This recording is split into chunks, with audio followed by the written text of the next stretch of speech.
Welcome to the channel. We are grateful to have you joining this peaceful space. Before we begin, I invite you to subscribe, activate the bell icon, and leave a gentle comment with your thoughts or requests for future stories.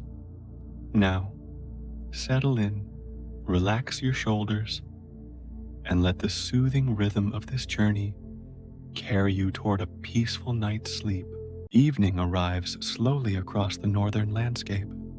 The sun drifts lower and lower, stretching long bands of amber light across fields, water, and weathered wood.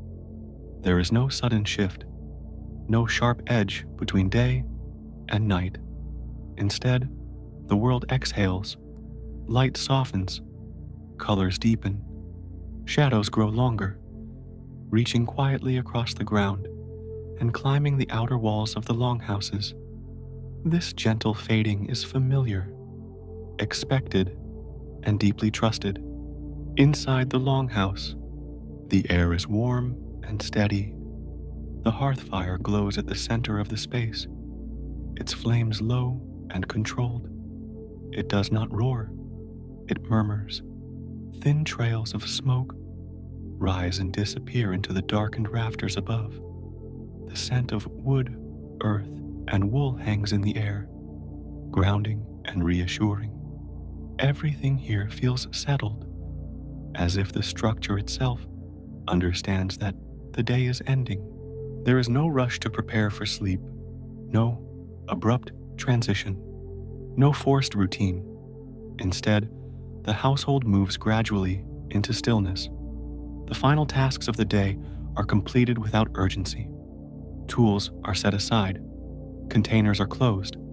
Movements become smaller, slower, more economical. Each action seems to signal to the body that effort is no longer required. The people of the Viking Age did not fear the night. They did not see darkness as a void to be filled or a threat to be illuminated. Darkness was part of the natural order, arriving with the same reliability as the tide or the changing seasons. It was not resisted, it was welcomed. When the light faded, the world did not feel diminished. It felt complete. As evening deepens, voices soften, conversation continues, but it slows, stretching itself across long pauses. Stories are told not to entertain aggressively, but to soothe. These stories are familiar, repeated many times over years and generations. Their power lies not in surprise, but in rhythm. The cadence of speech becomes as important as the meaning of the words. The body begins its quiet work. Muscles that labored through the day start to release their tension. Shoulders sink, hands loosen. Breathing deepens without conscious effort. There is no need to command the body to relax. It knows how to do this on its own, guided by the absence of stimulation and the steady presence of warmth and safety. Sleep in this world is not a goal. It is not something to achieve or optimize.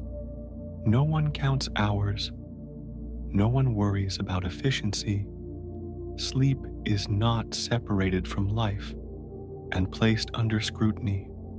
It exists as a natural continuation of the day, arriving when the conditions are right. The modern concept of trying to sleep does not exist here.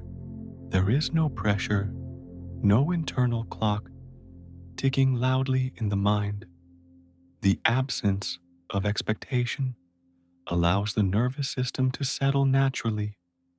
Without anxiety, there is no resistance. Without resistance, rest flows freely. Outside, night fully takes hold. The sky becomes vast and dark, scattered with stars. There are no artificial lights competing with the heavens. No distant glow on the horizon. The darkness is complete, layered, and profound. Inside the longhouse, the fire is reduced further, banked carefully to preserve warmth through the night. The light that remains is soft and amber.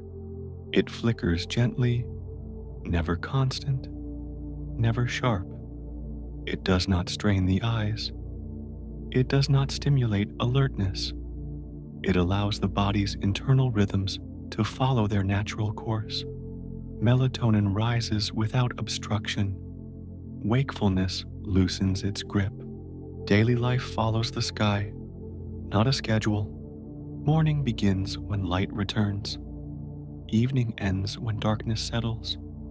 During winter, sleep expands into the long hours of night, unfolding in stages. During summer, rest adapts, compressing itself without distress.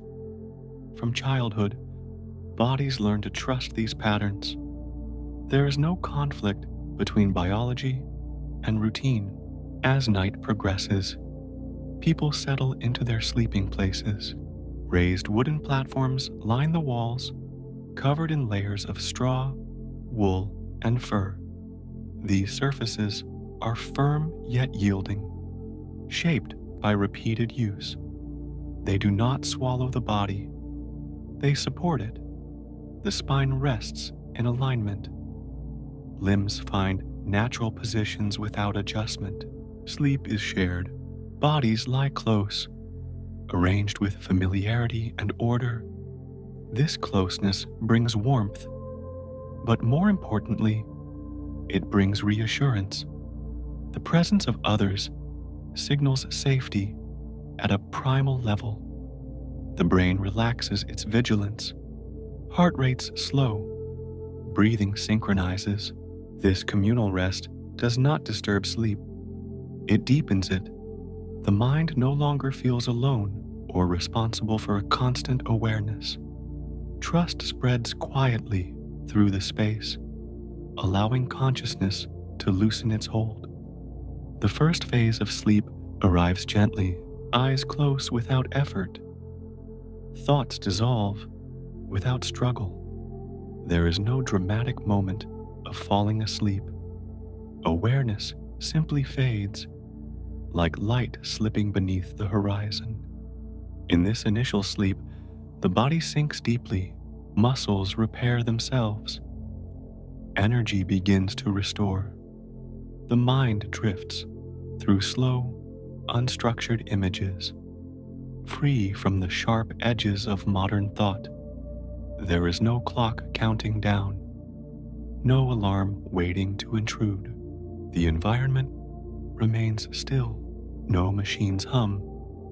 No notifications break the silence. The only sounds are organic and predictable. The faint crackle of embers, the wind brushing against the walls, the breathing of others nearby. Each sound reinforces a sense of continuity rather than disruption. This sleep is not fragile.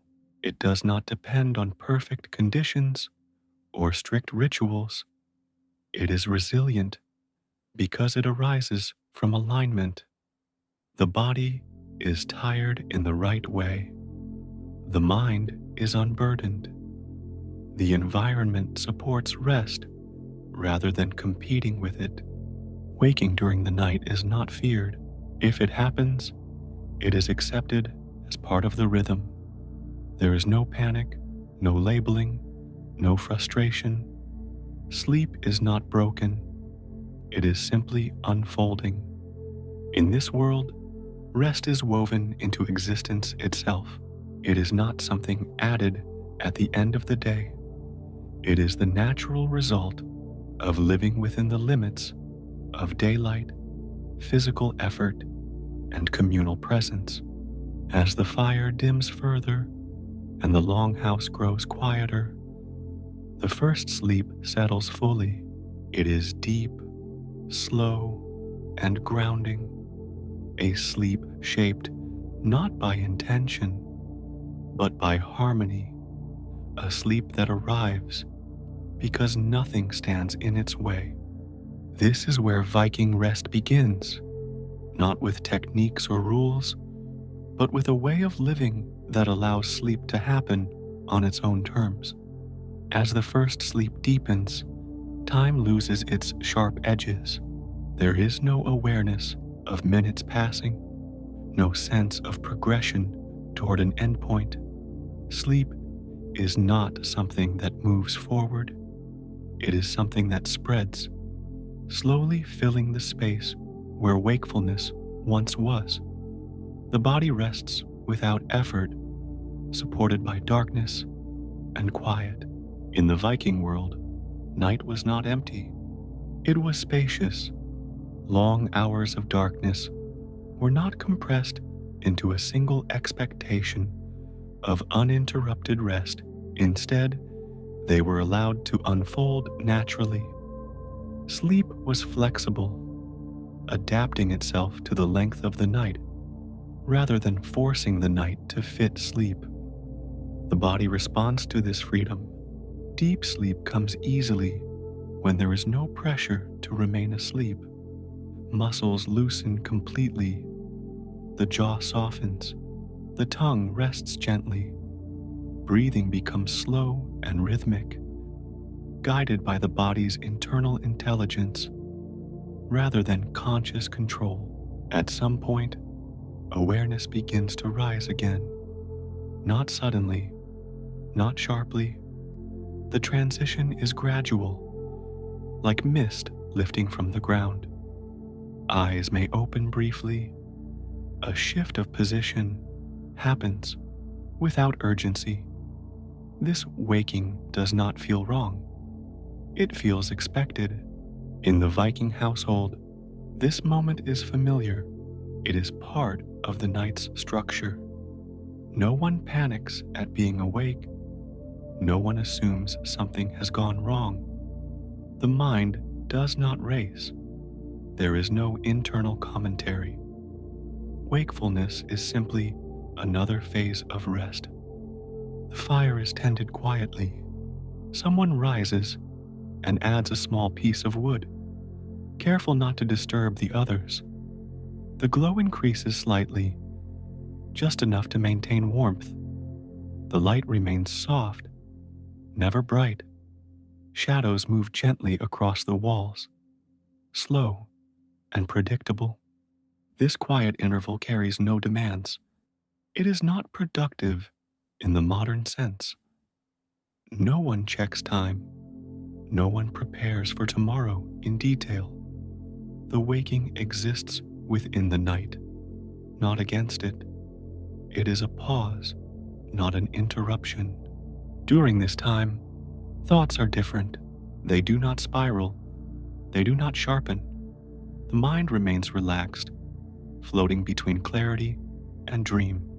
Modern sleep science would later recognize this state as uniquely calm, marked by elevated feelings of safety and introspection. But here, it requires no explanation. It is simply familiar. The body remains at rest. Heart rate stays low. Muscles do not re-engage. Even while awake, the nervous system remains in a parasympathetic state. This is not the alert wakefulness of daytime. It is something softer, slower. Sometimes there is quiet conversation. Words are few. Voices stay low. Topics are simple, grounded, practical. There is no urgency, no argument. Communication happens without emotional charge. It flows easily, then fades again. Other times, there is silence, a silence that does not feel empty. It feels full, dense, protective. In this silence, the mind wanders gently, unburdened by expectation. Images drift through awareness without attachment. This state between sleeps is deeply human. Long before artificial light and rigid schedules, it was common across cultures. The Vikings did not invent it. They preserved it by living in ways that allowed it to exist. After a time, the body begins to shift again, not because it is forced, but because it is ready. Wakefulness dissolves naturally. The second sleep approaches without ceremony. Returning to rest feels effortless. The body settles back into stillness. Eyes close again without resistance. The mind slips easily beneath the surface of thought. This second sleep is different from the first. It is lighter in some ways, more dream-filled. Images come and go. Stories form without structure. Dreams move slowly, without urgency or fear. Because there is no alarm waiting, sleep is not guarded. The mind does not hover near wakefulness in anticipation of interruption. It sinks fully into the experience, trusting that it will emerge when light returns. The environment remains unchanged. Darkness holds steady.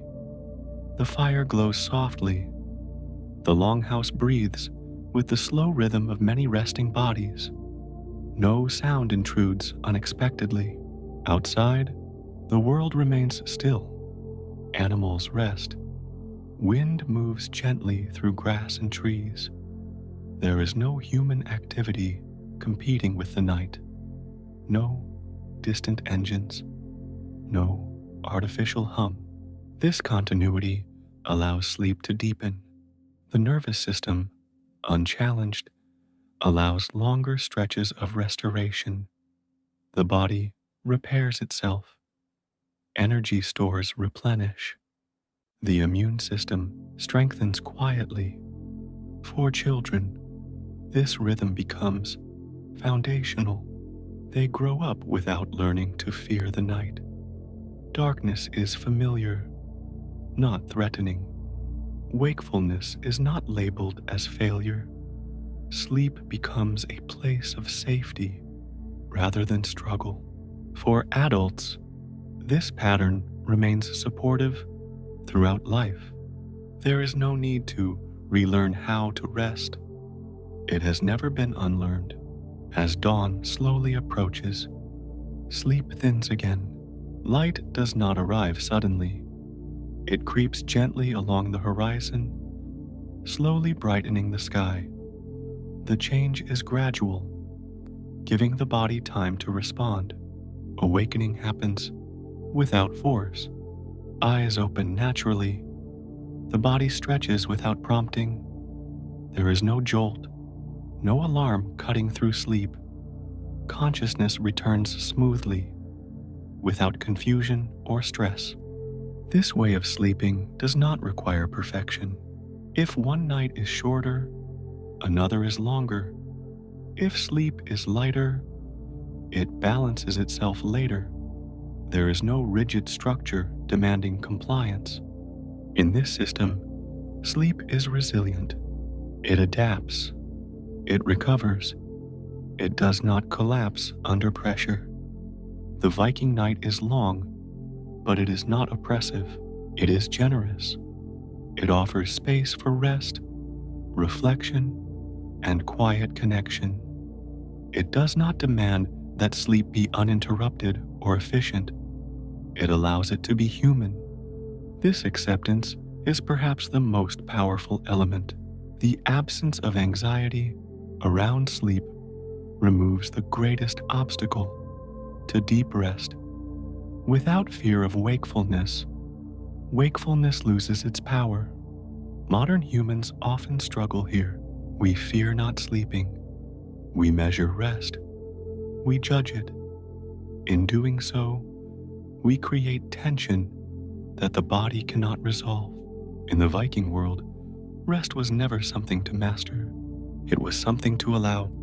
As morning light finally reaches the longhouse walls, the night releases its hold. Sleep ends not with resistance, but with completion.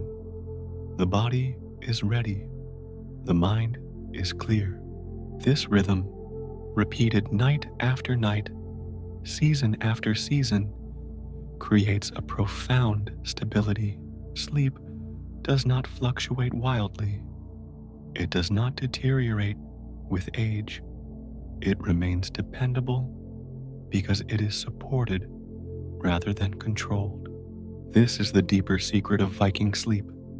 Not the darkness alone, not the fire, not the bedding, but the trust placed in the natural unfolding of rest. Sleep was never asked to perform, and so it performed perfectly. Morning does not arrive abruptly in the Viking world. It unfolds slowly, almost respectfully, as if aware that rest deserves a gentle ending. The sky lightens in gradual layers, shifting from deep blue to pale gray, then to soft silver. Inside the longhouse, this change is sensed before it is seen. The quality of darkness alters, shadows soften, the air feels different, bodies begin to stir without command. No sound forces wakefulness, no sharp signal pulls the mind from sleep. Awareness rises naturally, like breath returning after a pause. Eyes open slowly, limbs stretch in small, unhurried movements. The transition from sleep to waking feels complete rather than interrupted. The final phase of rest dissolves quietly. There is no lingering heaviness, no resistance. The body has received what it needed. The mind feels clear, not overstimulated, not burdened by unfinished rest. This gentle awakening reinforces trust in sleep itself. Because rest ends naturally, it never feels stolen. There is no sense of loss. Sleep has fulfilled its role, and waking feels appropriate rather than forced. The household moves into motion gradually. People sit up. Bedding is adjusted. The fire is encouraged back to life with careful hands. Light increases, but it remains warm and indirect. No one rushes. There is no urgency to start the day at a specific moment. This continuity matters. Modern sleep science recognizes that abrupt awakenings increase stress hormones and fragment circadian rhythms. The Viking morning avoids this entirely. The nervous system transitions smoothly from rest to activity, preserving the restorative effects of sleep. Over time, this rhythm shapes the body. Sleep becomes reliable. Waking becomes calm. Fatigue does not accumulate silently. Rest is renewed each night through repetition, not intervention. The memory of the night lingers gently. Dreams fade without confusion. Thoughts feel ordered. Emotional tone remains stable. The mind does not carry the residue of stress from a restless night. This consistency creates resilience. When difficult days arrive, sleep remains a refuge rather than another challenge. The body knows how to recover because it has always been allowed to. The Viking approach to sleep does not separate night from day. They are part of the same cycle, each preparing the other. Daytime effort leads naturally to night rest. Night rest supports daytime effort. There is no imbalance. This integration is subtle but powerful.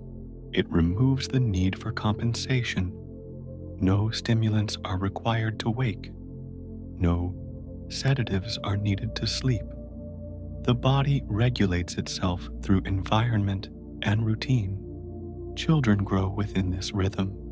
They learn to trust their bodies early. Sleep is not negotiated. It is not rewarded or punished.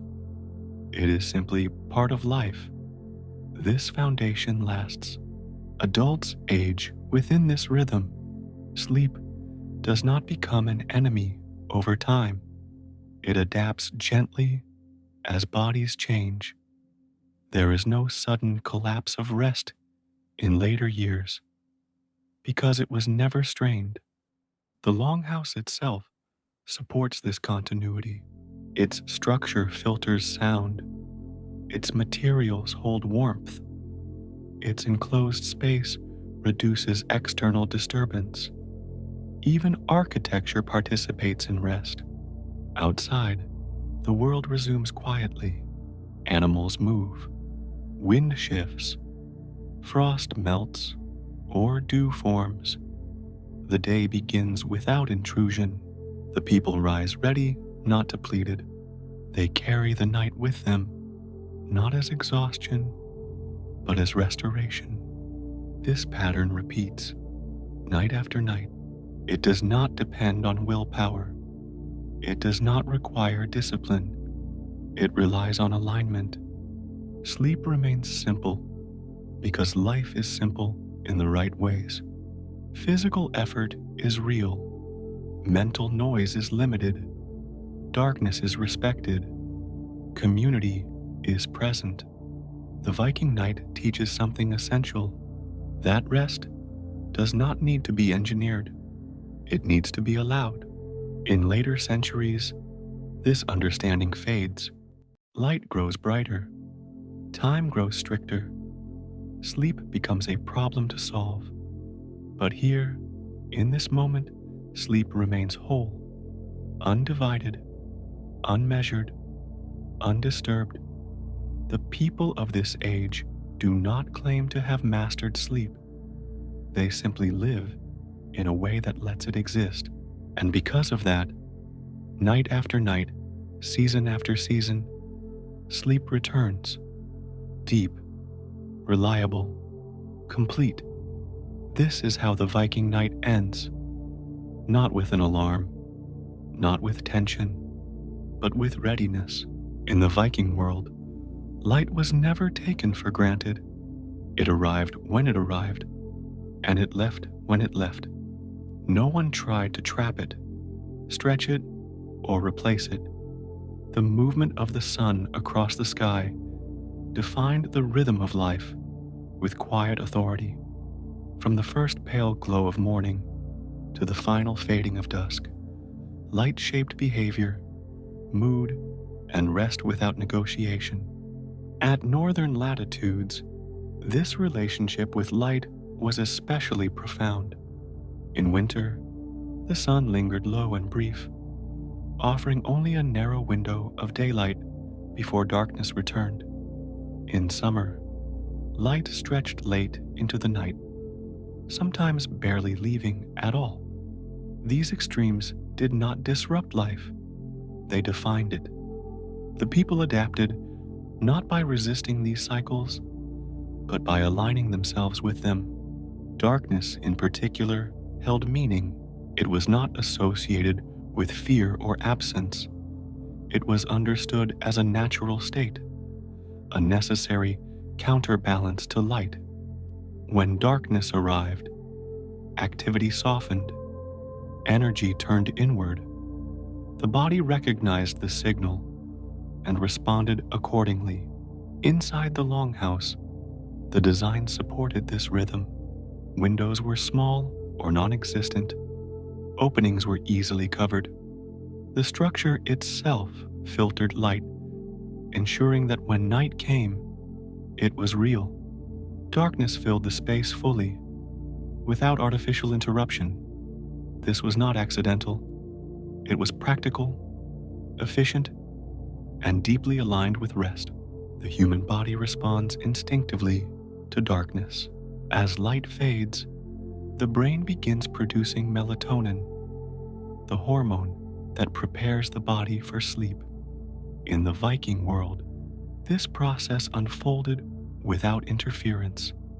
There were no bright lights to delay it, no screens to confuse the signal. Darkness was complete enough to allow biology to function as intended. Modern sleep science confirms this effect. True darkness supports deeper sleep, faster onset, and more stable circadian rhythms. But for the Vikings, this knowledge was not theoretical, it was lived experience.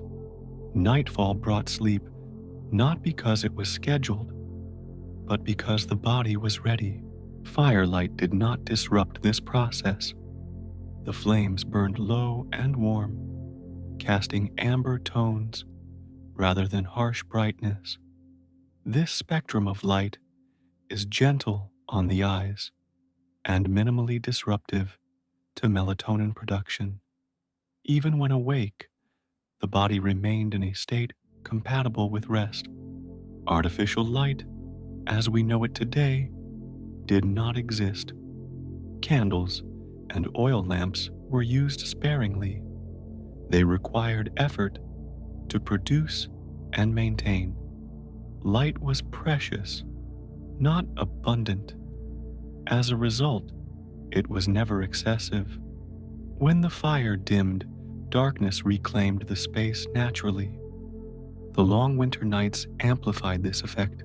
In these months, darkness stretched across much of the day. Rather than forcing continuous activity, life slowed. Rest expanded. Sleep occurred in phases, supported by the abundance of night. The body adjusted without struggle. Summer required different adaptations. When daylight lingered, people relied on architecture and habit to create darkness. Thick walls, heavy textiles, and interior sleeping spaces reduced light exposure. Sleep still arrived, even when the sky remained pale. This flexibility mattered. Instead of enforcing one rigid sleep pattern year-round, the Viking way allowed sleep to change with the seasons. This adaptability reduced stress and supported long-term sleep health. The absence of artificial light also shaped mental states. Without constant brightness, the mind naturally shifted toward introspection. In the evening, thoughts slowed. Stimulation decreased. There was no temptation to remain alert long past sunset. Modern research shows that evening light exposure delays sleep and fragments rest. The Viking environment avoided this entirely. Darkness was not something to escape. It was the signal to let go. Lunar light added subtle variation. On full moon nights, the world glowed faintly. The Vikings noticed this. They adjusted. Sleep might shift slightly, becoming lighter or later. This was not resisted. It was accepted as part of nature's rhythm. Even this awareness reduced anxiety. When changes in sleep are expected, they are not feared. The body responds with flexibility rather than tension. Light, then, was not just illumination. It was information. It told the body when to act and when to rest. In the Viking world, this information was clear and consistent. Morning light returned gradually. There was no sudden burst, no artificial dawn. The sky brightened slowly, allowing melatonin levels to fall gently. Awakening followed naturally. This smooth transition protected the restorative effects of sleep. Stress hormones remained low. The nervous system stayed balanced. Over time, this cycle reinforced itself. Sleep became dependable. Circadian rhythms strengthened. The body learned when to rest and when to wake without confusion. The Viking relationship with light was not philosophical. It was practical. They lived where they lived, and they adapted. In doing so, they preserved a relationship with darkness that modern humans have largely lost. Today, true darkness is rare. Artificial light extends the day indefinitely. The body receives mixed signals. Sleep struggles to arrive. The Viking night offered clarity. Dark meant rest. Light meant activity. Nothing interfered. This clarity supported not just sleep, but overall health, hormonal balance, immune function, and mental stability all benefited. The loss of darkness is one of the quietest changes in human history. It happened gradually, unnoticed, but its impact on sleep has been profound. By living with the sun rather than against it, the Vikings created conditions where sleep emerged naturally. They did not need instructions. They followed the sky. This harmony between light and life formed the foundation of their extraordinary rest. Everything else built upon it. The deep darkness of the Viking night was not accidental. It was preserved through deliberate simplicity. Homes were built to protect against cold and wind, but in doing so, they also protected darkness. Thick walls of timber, turf, and earth absorbed sound and blocked light. Openings were few. What little light entered during the day faded quickly once the sun dropped, leaving interiors wrapped in shadow. Within this shadow, the body settled more easily. Modern sleep science explains that darkness signals safety to the nervous system, allowing it to reduce alertness. In the Viking world, darkness was consistent and predictable. Night looked the same every evening. This regularity trained the body to associate darkness with rest rather than uncertainty. Artificial light, when used, was minimal. Oil lamps and candles were valuable resources, created through labor and care. They were not left burning without purpose. Their light was soft, uneven, and warm. It flickered gently, never flooding the room. This kind of light does not command attention. It allows the eyes and mind to relax. The color of firelight mattered. Its warm spectrum does not strongly suppress melatonin. Even while awake near the hearth, the body remained prepared for sleep. The Vikings did not need to wind down intentionally. Their environment did that work for them. Darkness extended beyond the home. Outside, there were no illuminated paths or distant glows. Night was complete across fields, forests, and water. This absence of background light reinforced the body's internal clock. When the sun set, the world rested. This clarity strengthened circadian rhythms. The body learned to anticipate nightfall. Hormonal cycles aligned with the sky. Sleep arrived with consistency, not because it was forced, but because it was expected. Seasonal extremes sharpened this relationship.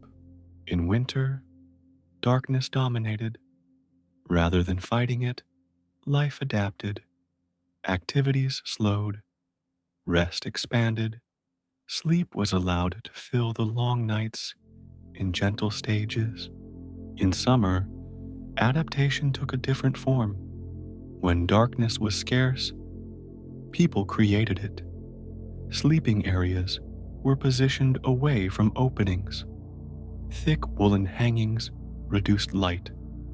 The body still received signals that it was time to rest, even if the sky remained pale. This flexibility reduced conflict between environment and biology.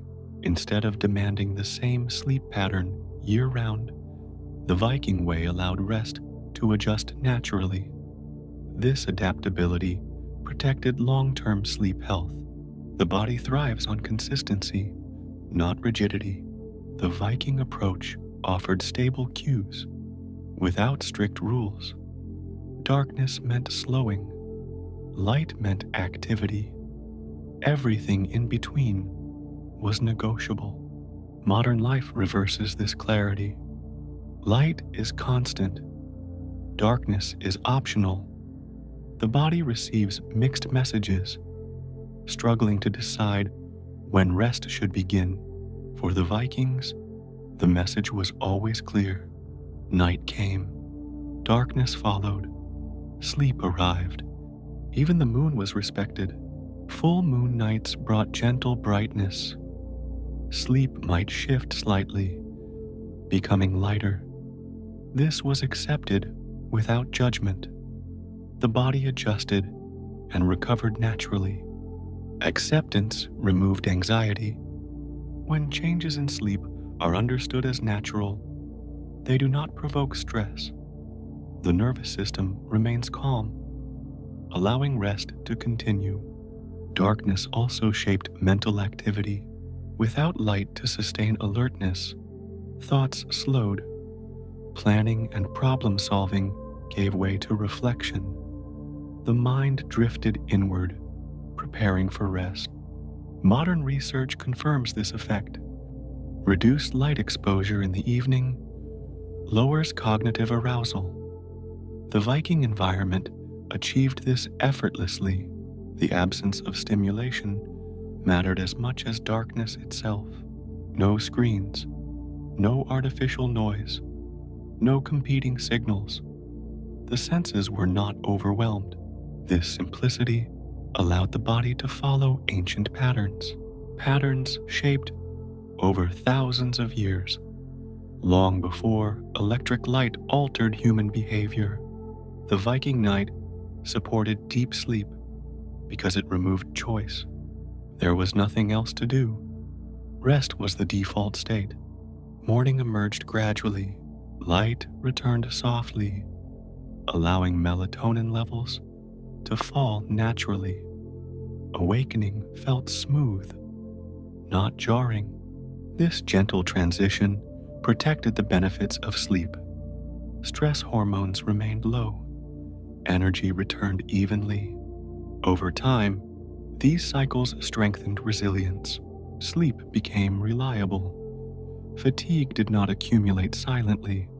The relationship with light and darkness was not romanticized. It was practical. People lived where they lived. They adapted. In adapting, they preserved something essential: a clear boundary between day and night. That boundary supported sleep in ways modern technology struggles to replicate. Even advanced sleep aids cannot fully replace true darkness. The Viking night offered completeness. When darkness arrived, it was total. When light returned, it was welcomed. This rhythm shaped not only sleep, but overall health. Hormones, mood, and energy all benefited. The loss of darkness in later centuries happened quietly. Candles improved, lamps spread, light lingered longer each evening. With each change, sleep shifted. Gradually, subtly, rest became more fragile. The Vikings lived before this shift. They experienced darkness as a natural state, not an inconvenience. In doing so, they preserved one of the most powerful supports for human sleep, a support modern science is only beginning to fully appreciate. Their nights were not engineered, they were allowed, and because of that, sleep came easily. Night after night, the clarity of darkness shaped more than sleep itself.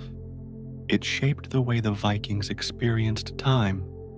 Without artificial light to blur the edges of day and night, each phase of the cycle carried its own identity. Evening was not an extension of daytime activity. It was a distinct transition, clearly felt in body and mind. As the light faded, attention turned inward. The senses softened. Vision narrowed. Sounds became more noticeable, yet less intrusive. This gradual sensory reduction allowed the nervous system to disengage from constant monitoring. The mind did not need to remain alert. there was nothing demanding response. Darkness offered psychological permission to rest. When the world grows quiet and still, the brain receives a powerful signal that vigilance is no longer required. In the Viking world, this signal was never contradicted. Night always meant night. Modern environments often fail here. Artificial light extends activity indefinitely, keeping the brain in a state of low-grade alertness. The Viking environment avoided this entirely. Darkness was absolute enough to end the day without negotiation. This finality mattered. It allowed closure. Thoughts left unfinished during the day were not chased into the night. Planning paused. Concerns softened. The mind learned that some things could wait until light returned. The long northern nights reinforced this lesson. During winter, darkness stretched across much of the day. Instead of resisting this reality, people adjusted expectations. Productivity slowed, reflection deepened, rest expanded. This acceptance prevented conflict between desire and environment. Rather than forcing wakefulness during darkness, the Vikings allowed darkness to guide behavior. The result was less internal resistance and greater ease in transitioning to sleep. Light returned with equal authority. Morning did not creep in quietly unnoticed. It announced itself gradually, changing the quality of the air and the space. The body responded instinctively, shifting from rest toward movement. This predictability strengthened circadian rhythms. The brain learned to anticipate transitions. Hormonal cycles synchronized with the sky. Sleep and wakefulness became reliable, not fragile. Over time, this consistency reduced stress. The nervous system did not remain on guard, uncertain of when rest might be interrupted. It trusted the cycle. Even weather did not disrupt this rhythm significantly. Clouds, snow, rain, all altered light subtly, but never enough to confuse the body. The primary signal remained intact. The Vikings lived without clocks. Time was felt, not measured. This removed a layer of mental pressure that modern humans often carry into sleep. There was no deadline for falling asleep, no calculation of remaining hours. Without measurement, there was no judgment. Sleep was not good or bad. It simply was. This neutrality protected rest from anxiety. Darkness also reduced comparison. No one lay awake, imagining others sleeping better. Everyone shared the same night, the same stillness. This shared experience reinforced normalcy. Wakefulness during the night did not feel isolating. It was part of a collective rhythm. The environment did not demand attention. There were no flashing lights, no sudden sounds. Even animals settled into quiet. The world cooperated. This cooperation extended to the mind. Without stimulation, thoughts slowed naturally. Memory softened. Awareness drifted. The absence of artificial dawn mattered as well. Modern alarm clocks force wakefulness, regardless of sleep stage. The Viking morning allowed sleep to complete its cycle. Awakening occurred at the right moment. This protected emotional balance. Abrupt awakenings increase irritability and stress. Gentle waking preserved calm. Over many years, this rhythm shaped character. Patience increased. Reactivity decreased. Rest was dependable. The Viking relationship with light and darkness was not philosophical theory.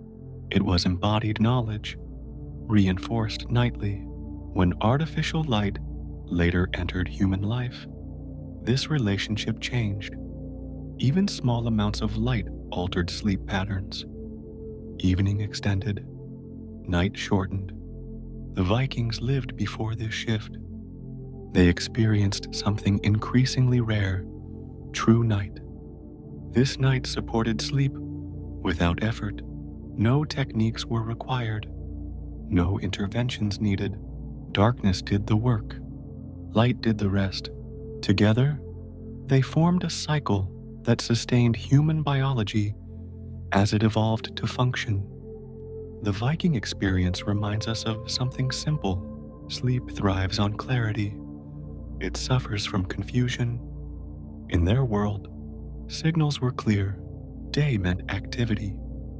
Night meant rest. Nothing interfered. Nothing competed. This simplicity allowed sleep to become deep, resilient, and restorative. As darkness held steady and light returned on its own terms, the cycle repeated, night after night, season after season. This relationship with light was not lost all at once. It faded slowly, replaced by convenience, but its effects remain visible. Where darkness disappears, sleep struggles. The Viking night stands as quiet evidence. When darkness is allowed to exist, rest follows naturally. This concludes the understanding of how light and darkness shaped Viking sleep. From here, the story moves deeper into how the body itself responded to this environment. In the Viking world, sleep was not confined to a single unbroken stretch. The long night was not treated as something to endure in one effort. Instead, rest unfolded in stages, following a rhythm that felt natural to the body. This pattern did not need explanation or justification. It existed because it worked. The first sleep arrived soon after the darkness settled. After the evening meal and quiet hours by the hearth, bodies naturally grew heavy. Muscles relaxed from the day's labor. Minds softened. People lay down without expectation, allowing rest to take them where it would. This initial sleep was deep and grounding. It carried the weight of physical fatigue. The body entered its most restorative phases quickly, repairing tissue and replenishing energy. There was no struggle to fall asleep because nothing in the environment resisted it. After some time, wakefulness returned gently. Eyes opened without alarm. Consciousness rose slowly, like breath after a pause. This waking did not feel disruptive. It felt complete, as if sleep itself had decided it was time to shift. In modern terms, this might be labeled a disturbance. In the Viking world, it was simply part of the night. No one interpreted it as failure. No one tried to force sleep to continue. The body was trusted. This middle of the night waking carried a unique quality. The mind was calm, reflective, unhurried. Thoughts did not race. Anxiety did not take hold. The nervous system remained relaxed, held within the safety of darkness and familiarity. During this time, small tasks might be done. The fire could be tended, animals checked, a few words exchanged. These activities were quiet and purposeful, never stimulating. They fit within the night rather than breaking it. Sometimes nothing was done at all. People lay awake, resting without sleeping. This state was not uncomfortable. It was still restorative. The body remained at ease, breathing slow and steady. This pause between sleeps reflected human biology. Modern research suggests that the human brain naturally cycles through periods of sleep and wakefulness during long nights. Before artificial light compressed sleep, this pattern was widespread. The Viking environment allowed this rhythm to surface. There was no pressure to remain unconscious. The absence of clocks removed urgency. Time was felt, not counted. Because waking was accepted, it did not become prolonged. The mind did not engage in frustration. There was no internal struggle. Wakefulness passed as naturally as it came. Eventually, the second sleep arrived. It did not need to be summoned. The body returned to rest on its own terms, slipping back into sleep with ease. This second sleep differed from the first. It was lighter, more dream-filled. The mind wandered gently through images and stories. Dreams unfolded slowly, without intensity. Together, these two sleeps formed a complete rest. The body received deep restoration early. The mind explored and integrated later. Both phases were necessary. This structure aligned with long northern nights. During winter, darkness could last 16 hours or more. Attempting to sleep continuously through this time would have been unnatural. Dividing rest made the night manageable. Rather than forcing the body into a rigid pattern, the Vikings allowed flexibility. Sleep expanded and contracted with the season, always responsive rather than controlled. This adaptability reduced stress. When sleep is allowed to vary, it remains resilient. When it is forced into a fixed shape, it becomes fragile. Children learned this rhythm early. They did not fear waking at night. They did not associate it with danger or failure. Wakefulness was simply another state. Adults carried this understanding through life.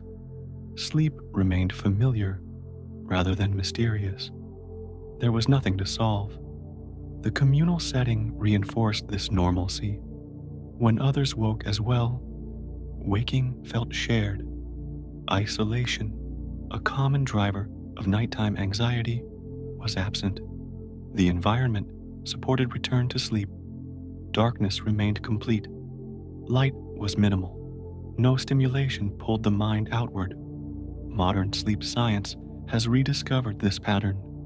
Studies of segmented sleep show that wakefulness between sleep phases can be deeply calm, marked by introspection and emotional regulation. The Vikings experienced this without labels. They did not analyze it. They lived it.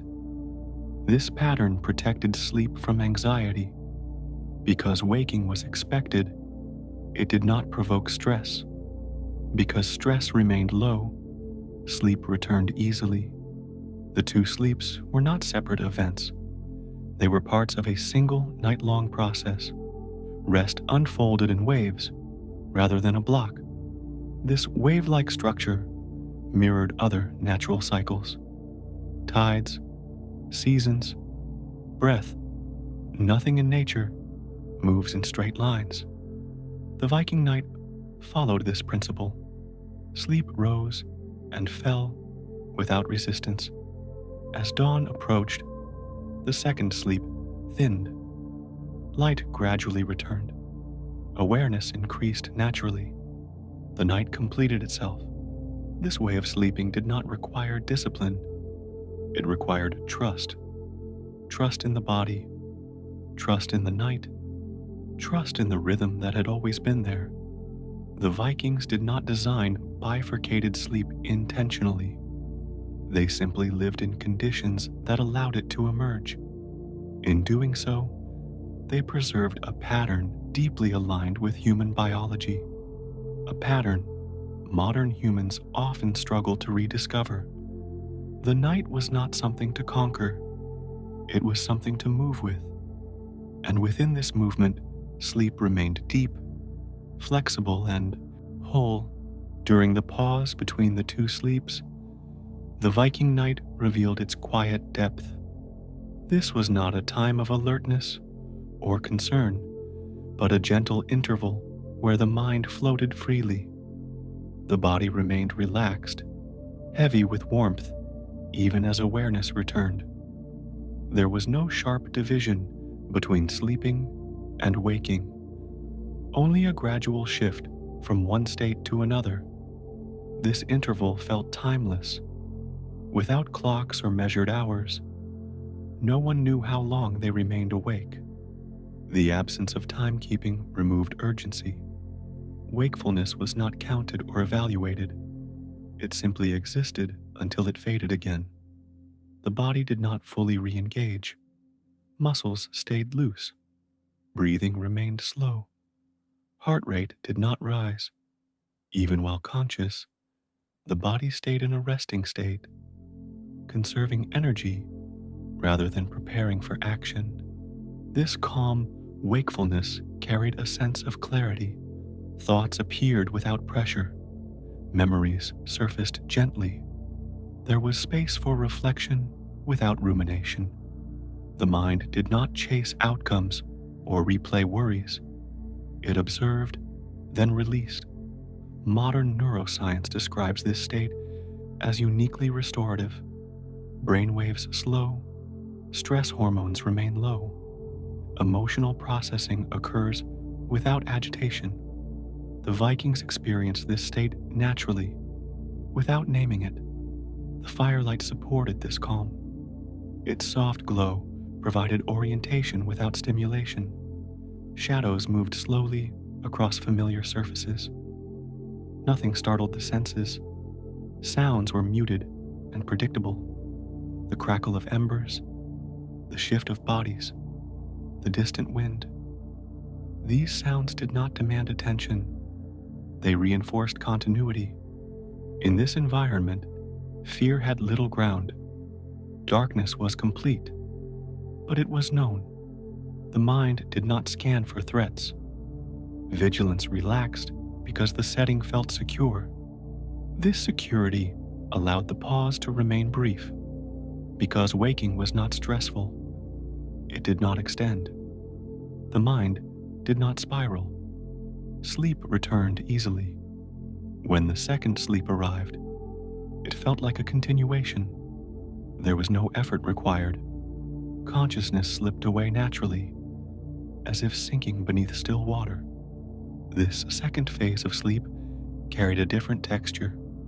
Dreams became more frequent. Images flowed softly, without intensity. The mind wandered through stories that felt distant and symbolic. This dream-rich sleep served a purpose. It allowed emotional integration. Experiences from the day settled into memory. Feelings softened and found balance. Together, the two sleeps formed a complete cycle. The first restored the body. The second restored the mind. Neither was sufficient alone.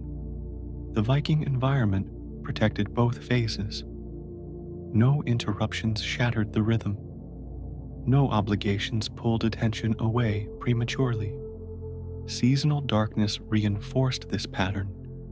Long winter nights provided ample space for both sleeps to unfold fully.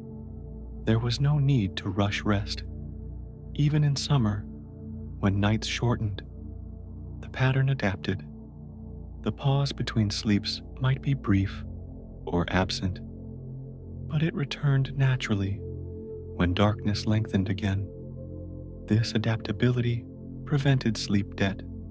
Rest adjusted to circumstance rather than collapsing under it. Children absorbed this rhythm effortlessly.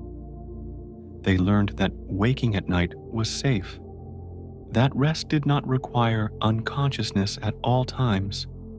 This understanding stayed with them.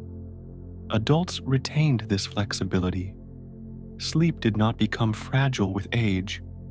It remained responsive rather than rigid. The absence of judgment was crucial. No one labeled themselves a poor sleeper. no one feared wakefulness. Without fear, sleep remained accessible. Modern sleep difficulties often begin with expectation. The belief that sleep must look a certain way creates tension. The Viking night carried no such demands. Wakefulness was not wasted time, it was part of rest. Lying quietly, breathing slowly, remaining warm and safe. All of this supported recovery. This perspective changed the relationship with the night. The night was not something to endure, it was something to move through gently. The longhouse itself encouraged this flow. Shared space reduced isolation. Familiar sounds reassured. Darkness unified experience. In isolation, wakefulness can feel alarming. In community, it feels normal. The Viking setting removed loneliness from the night. This collective rhythm stabilized individual sleep. Everyone moved through the same cycle. No one felt out of sync. The second sleep often lasted until dawn. It thinned gradually as light approached. The mind surfaced slowly, without shock. This gentle awakening preserved the benefits of rest. Stress hormones remained low. Mood stayed balanced. The body carried this rhythm into the day. Energy felt steady rather than abrupt. Fatigue did not linger. Over years, this pattern shaped resilience. Sleep recovered itself naturally after disruption. It did not break easily. The Viking night did not demand perfection. Some nights were shorter, some longer. Balance returned without intervention. This flexibility protected health. Chronic sleep anxiety could not take root. Modern sleep culture often fights the body. The Viking approach cooperated with it. They did not ask sleep to obey schedules. They listened to what the night allowed. This listening preserved a rhythm humans evolved to follow, one that modern life often obscures. The two sleeps were not a curiosity. They were a solution shaped by environment and biology, a solution that required no tools, no pills, no measurements, only darkness, safety, and trust.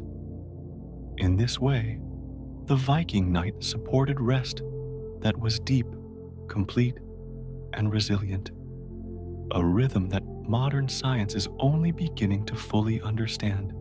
In the Viking world, sleep was rarely a solitary act. Rest unfolded within shared space, shaped by proximity rather than isolation. The longhouse was not divided into private rooms meant to separate bodies from one another. Instead, it gathered people together, allowing sleep to happen in the presence of others. This closeness was not accidental. It reflected a way of living where safety, warmth, and belonging were shared resources. At night, these needs became even more important. Darkness reduced visibility. Silence amplified uncertainty. Sleeping together countered both. The longhouse itself encouraged this arrangement. Sleeping platforms lined the walls, raised slightly above the ground. They ran continuously, without rigid divisions. Bedding was placed side by side, creating a single shared surface where individuals rested in familiar order.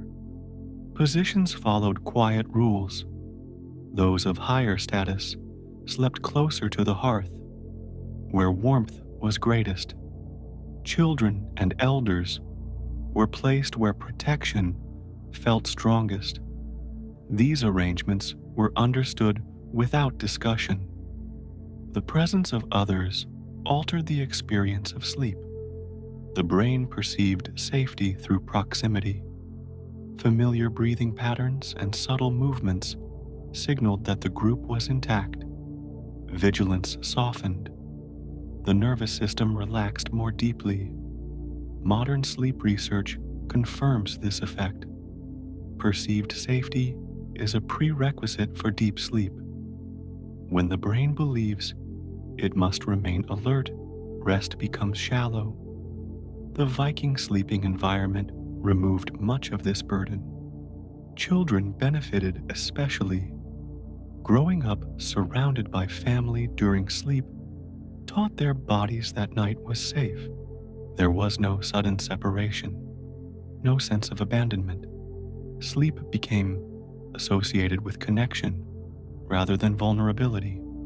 Adults carried this sense of security throughout life. Sleep did not require locking doors, alarms, or isolation. Safety came from community. This shared rest also regulated fear. In isolation, the mind fills darkness with imagined threats. In company, those thoughts lose strength. Familiar presence grounds perception. The sounds of others, sleeping reinforced calm, breathing, shifting, quiet murmurs. These were not disturbances. They were reassurance. Each sound confirmed that nothing was wrong. Even wakefulness felt different in company. If someone stirred during the night, it did not feel alarming. Others were nearby. The night remained shared. This collective rhythm synchronized sleep.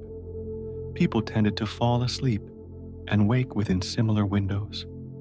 This alignment reduced disruption and supported return to rest. The communal environment also provided warmth. Body heat accumulated, reducing the need for excessive bedding. This allowed freer movement during sleep and improved comfort. Temperature regulation mattered deeply. Cold fragments sleep. Overheating does the same. Shared warmth created balance. Privacy, as understood today, was limited. Yet this did not diminish rest. Emotional safety mattered more than solitude. The mind rested better when it felt protected. When intimacy was desired, it found its place. Curtains, timing, and quiet understanding provided moments of separation within togetherness. These arrangements were subtle and accepted. Status differences existed, but separation did not dominate.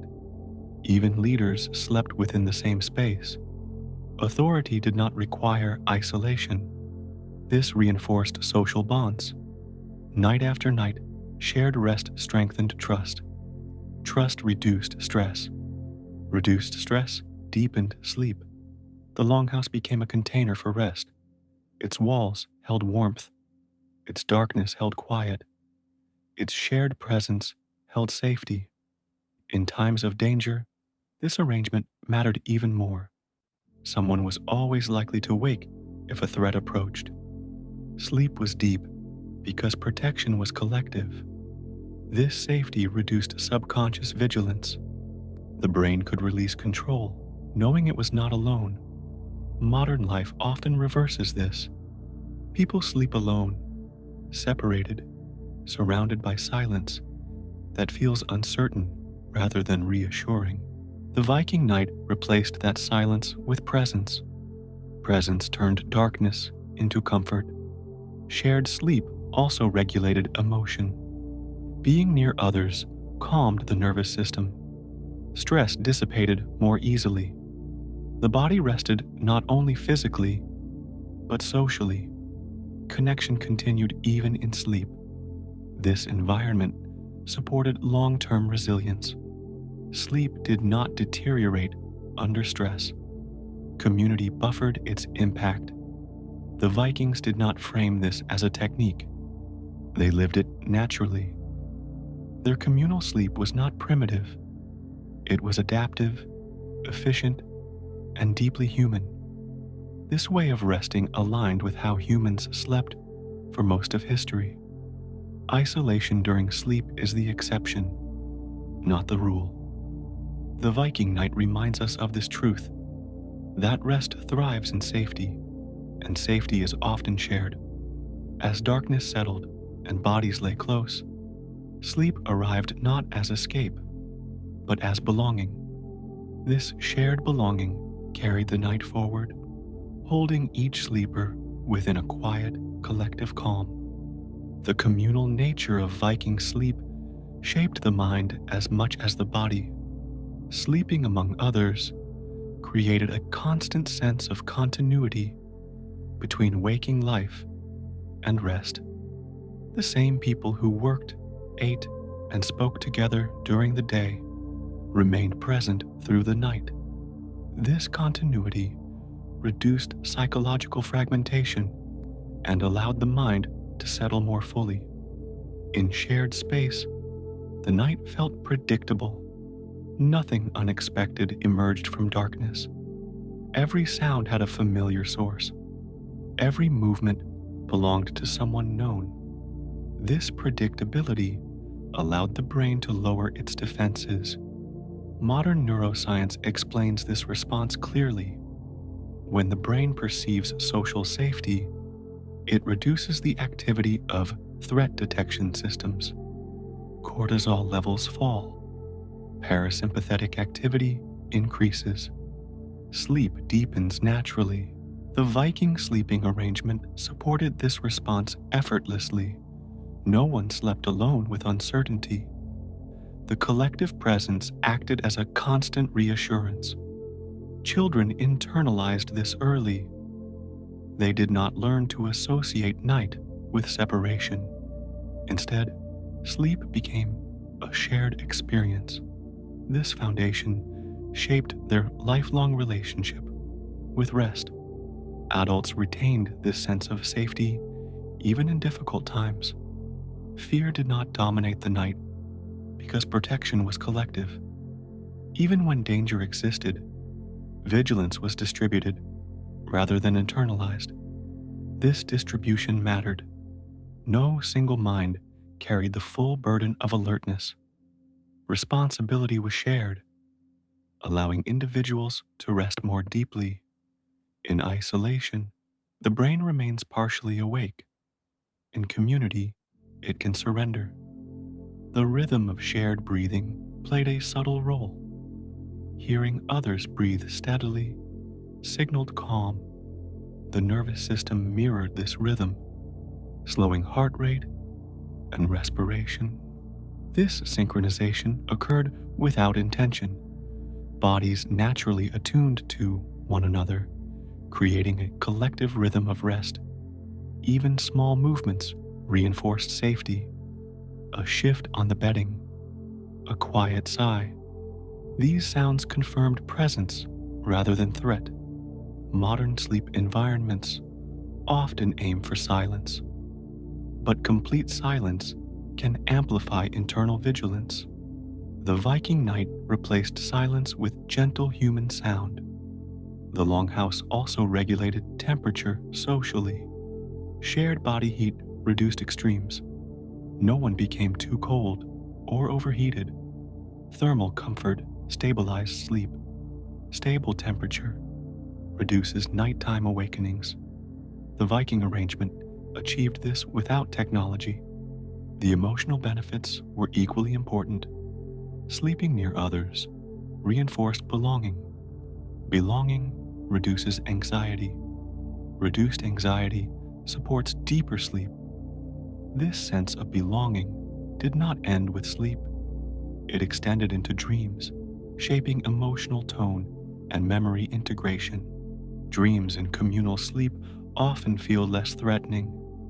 The mind, anchored in safety, explores without fear. The Vikings did not interpret this intellectually.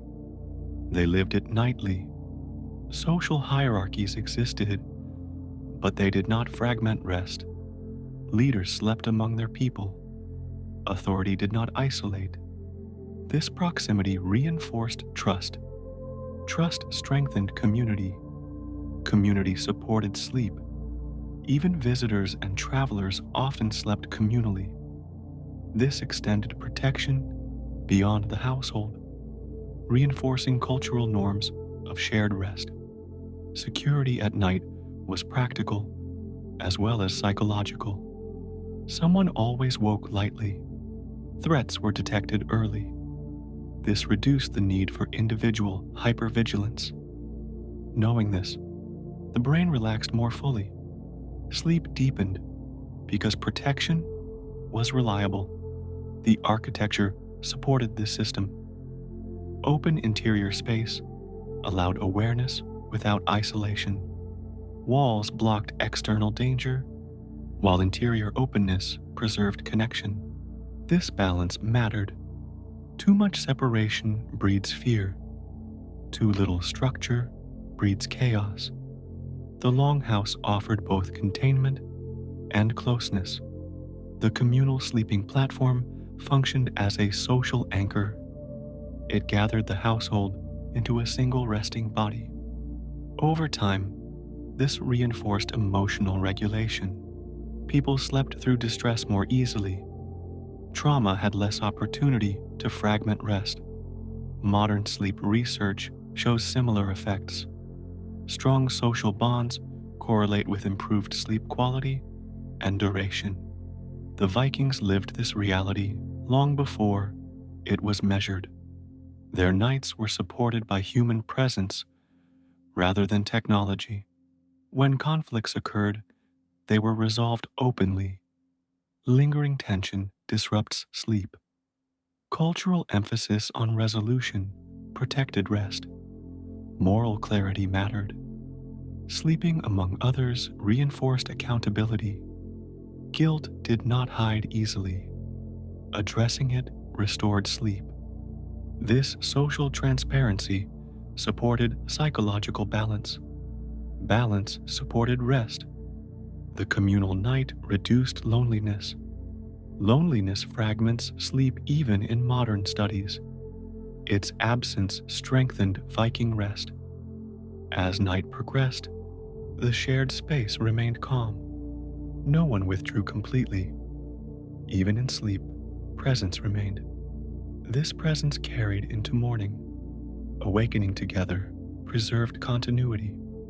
The day resumed from a place of connection. The Vikings did not frame this as a benefit. It was simply how life was organized. Only later did sleep become isolated. With isolation came anxiety. With anxiety came fragmented rest. The Viking night stands as contrast, a reminder that sleep evolved in company. Rest was not meant to be solitary. It was meant to be held. This shared holding allowed sleep to deepen naturally, without force or fear. As the night settled fully, communal sleep reached its deepest expression. Bodies lay close, arranged not by chance but by familiarity developed over countless nights. This familiarity removed uncertainty. The mind did not need to scan the darkness for reassurance. It already knew who was present and where. In this environment, sleep became less guarded. The brain released its need to remain partially alert. The responsibility for safety did not rest on one individual. It was distributed quietly across the group. This distribution had powerful effects.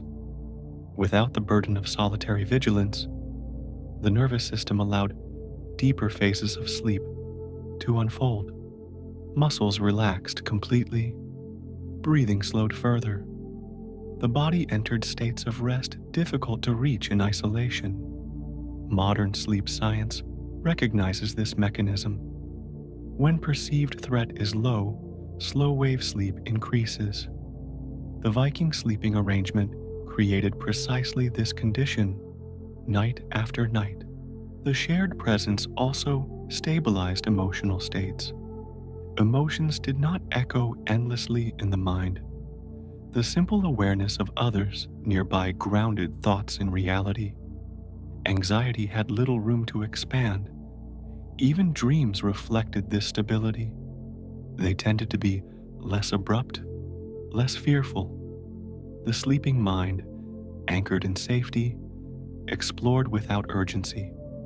The night sounds within the longhouse remained constant. breathing, shifting, quiet murmurs. These sounds did not interrupt sleep. They formed a steady background, reinforcing continuity.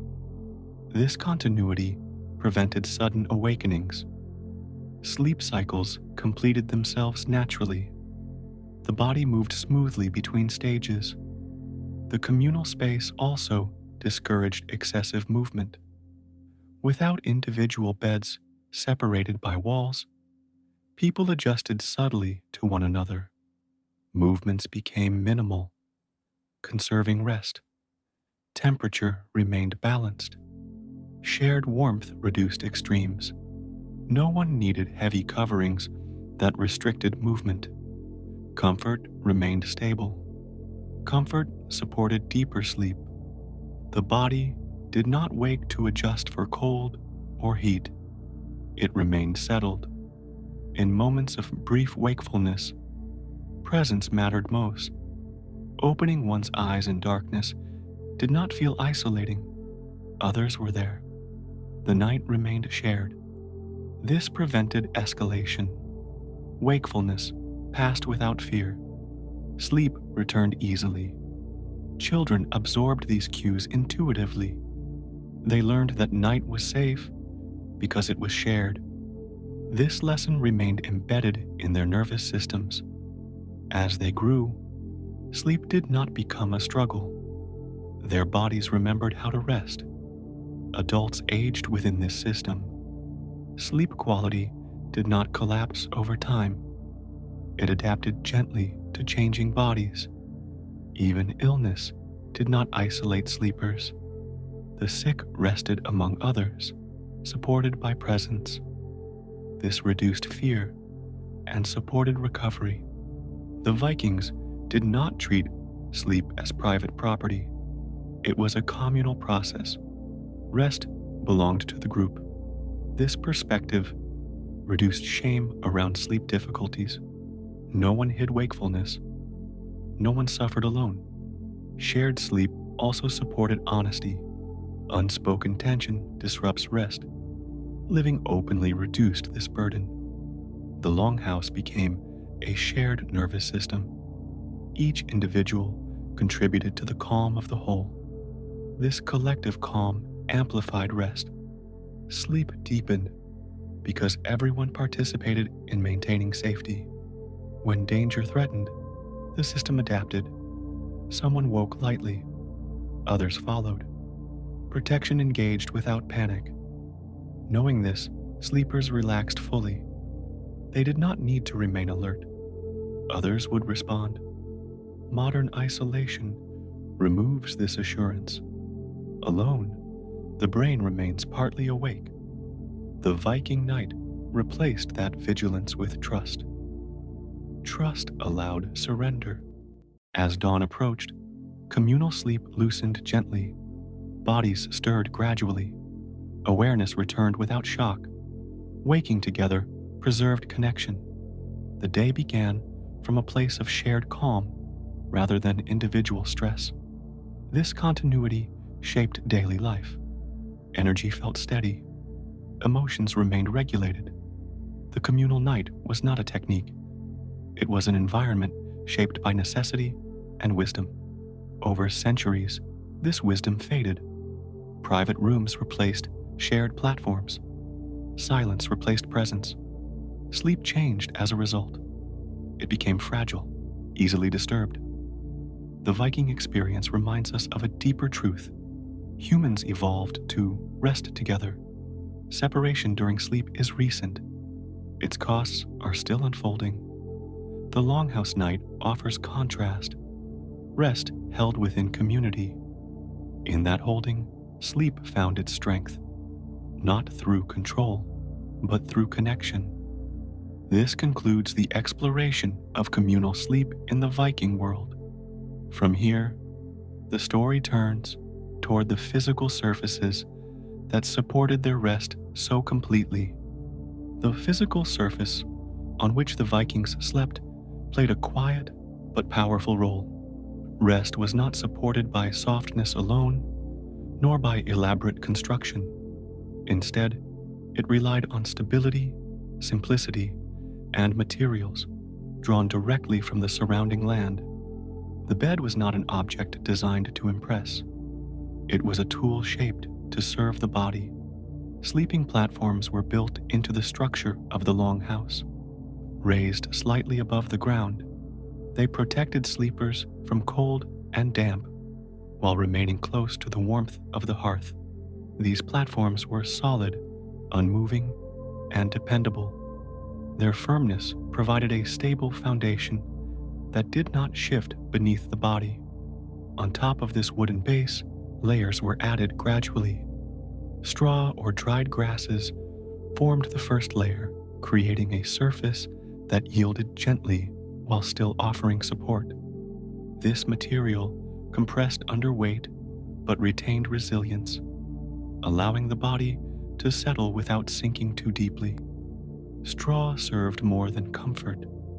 It allowed air to circulate, preventing heat and moisture from building up beneath the sleeper. This breathability kept the sleeping surface dry and temperature balanced, reducing disturbances during the night. Above the straw came woolen textiles. Wool blankets and cloth provided insulation while remaining breathable. Wool's natural properties allowed it to warm without overheating and to wick moisture away from the body. This created a stable microclimate ideal for uninterrupted rest. For those who could afford them, animal furs completed the layering. Sheepskin, bear, or fox pelts added softness and warmth without trapping heat excessively.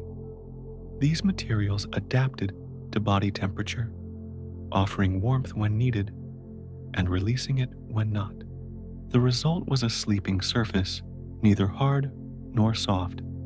It supported the body's natural alignment while conforming gently to shape. Modern research increasingly suggests that such moderate firmness promotes healthier sleep than overly soft surfaces. The Vikings did not seek plushness. They sought balance. The body rested in a neutral position. Joints supported, muscles relaxed. There was no sagging that strained the spine or compressed the lungs. Head support followed the same philosophy. Pillows, when used, were small and firm, often filled with wool, feathers, or moss. These provided gentle elevation without forcing the neck into unnatural angles. This simplicity protected posture throughout the night. The body did not need constant adjustment. Sleep remained continuous. Bedding materials were refreshed regularly. Straw was replaced seasonally. Wool was aired and cleaned. This reduced the buildup of dust, pests, and allergens, contributing to healthier sleep environments. The scent of these materials mattered. Earthy, familiar smells grounded the senses. There were no artificial fragrances to stimulate alertness. The environment felt natural and calming. Temperature regulation remained consistent. Layers could be added or removed easily, allowing adjustment without waking fully. Comfort was maintained without disruption. The communal nature of sleeping surfaces also mattered. Shared platforms distributed weight and warmth evenly. The surface adapted organically to multiple bodies, creating gentle contours that supported rest. Movement was minimal. Firm surfaces discouraged excessive shifting. The body found a position and remained there. This stillness supported deeper sleep stages. Fewer micro-awakenings occurred. Rest remained unbroken. The Vikings slept close to the ground.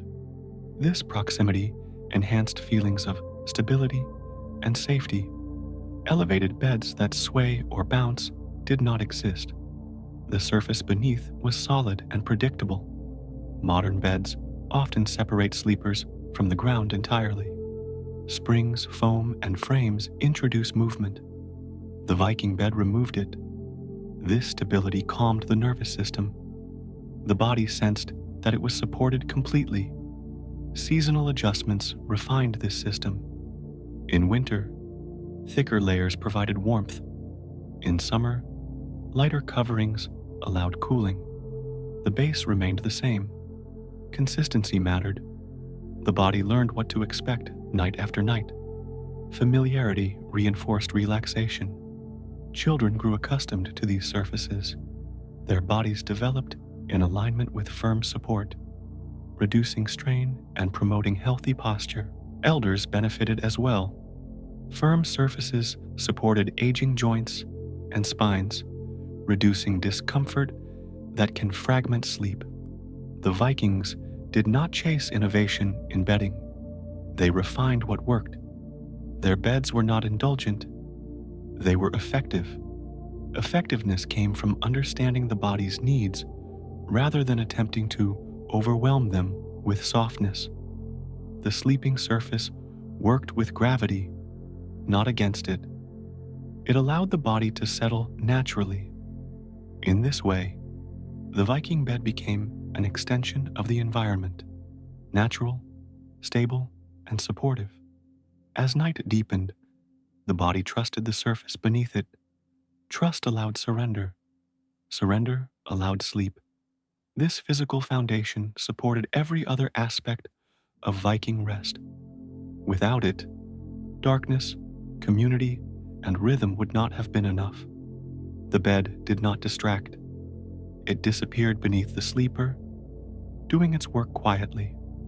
This is where Viking sleep found physical grounding. On wood, straw, wool, and fur. Simple materials, timeless support. The firmness of Viking sleeping surfaces shaped how the body released tension. Unlike modern beds that invite sinking, these surfaces encouraged the body to rest in alignment. Muscles did not need to hold themselves in place.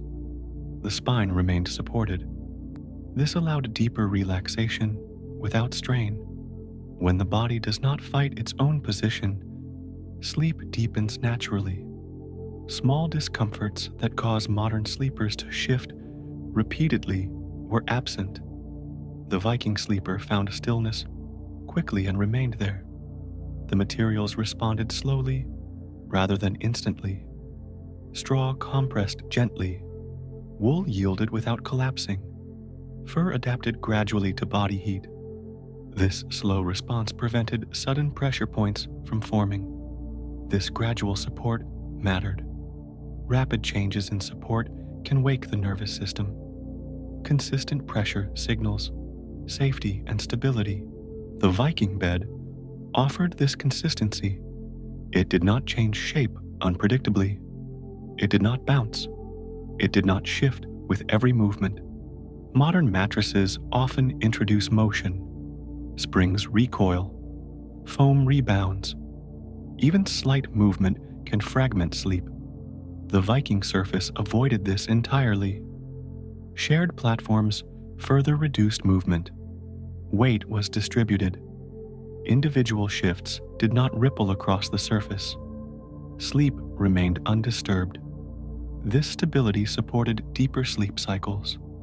The body progressed smoothly through stages without frequent micro-awakenings. Temperature regulation continued to play a quiet role. Natural materials responded to the body's needs. Wool warmed when cold and released heat when warmth increased. Moisture moved away from the skin. This prevented overheating. Overheating is a common cause of restless sleep. The Viking bed reduced this risk naturally. Even the firmness of the surface supported breathing. The chest expanded freely. Airways remained open. Sleep remained steady. Modern research links firmer surfaces to improved breathing during sleep. The Vikings benefited from this without scientific language. The ground itself contributed to this effect. Raised platforms remained connected to the structure of the house. There was no suspension or sway. The body sensed solidity beneath it. This sensation of solidity calmed the nervous system. Instability triggers alertness. Stability encourages surrender. The Vikings slept close to the earth, even when elevated. This closeness grounded the body's perception of safety. The bedding materials were familiar and local. They smelled of grass, wool, and wood. Familiar scents reduce cognitive arousal. The mind recognized its environment as safe. No synthetic materials interfered. Nothing off-gassed. Nothing carried sharp chemical odors. The air remained clean and calming. Regular maintenance mattered as well. Straw was replaced. Wool was aired. Bedding stayed fresh. This prevented irritation and discomfort that might disturb sleep. The act of maintaining bedding reinforced respect for rest. Sleep was supported through care, not neglect. The Viking bed did not isolate the sleeper from sensation. It offered support without numbness. The body remained aware without being disturbed. This balance supported proprioception. The sleeper knew where the body was in space. Disorientation did not occur. Modern overly soft beds can confuse this sense.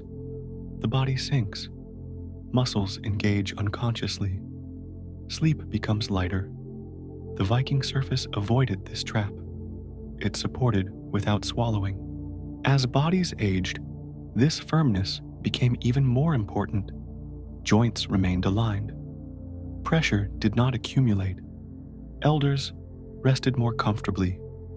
Children grew strong on these surfaces. Their bodies developed with consistent support. Sleep reinforced healthy posture. The Viking bed adapted seasonally. More layers in winter, fewer in summer. The base remained constant.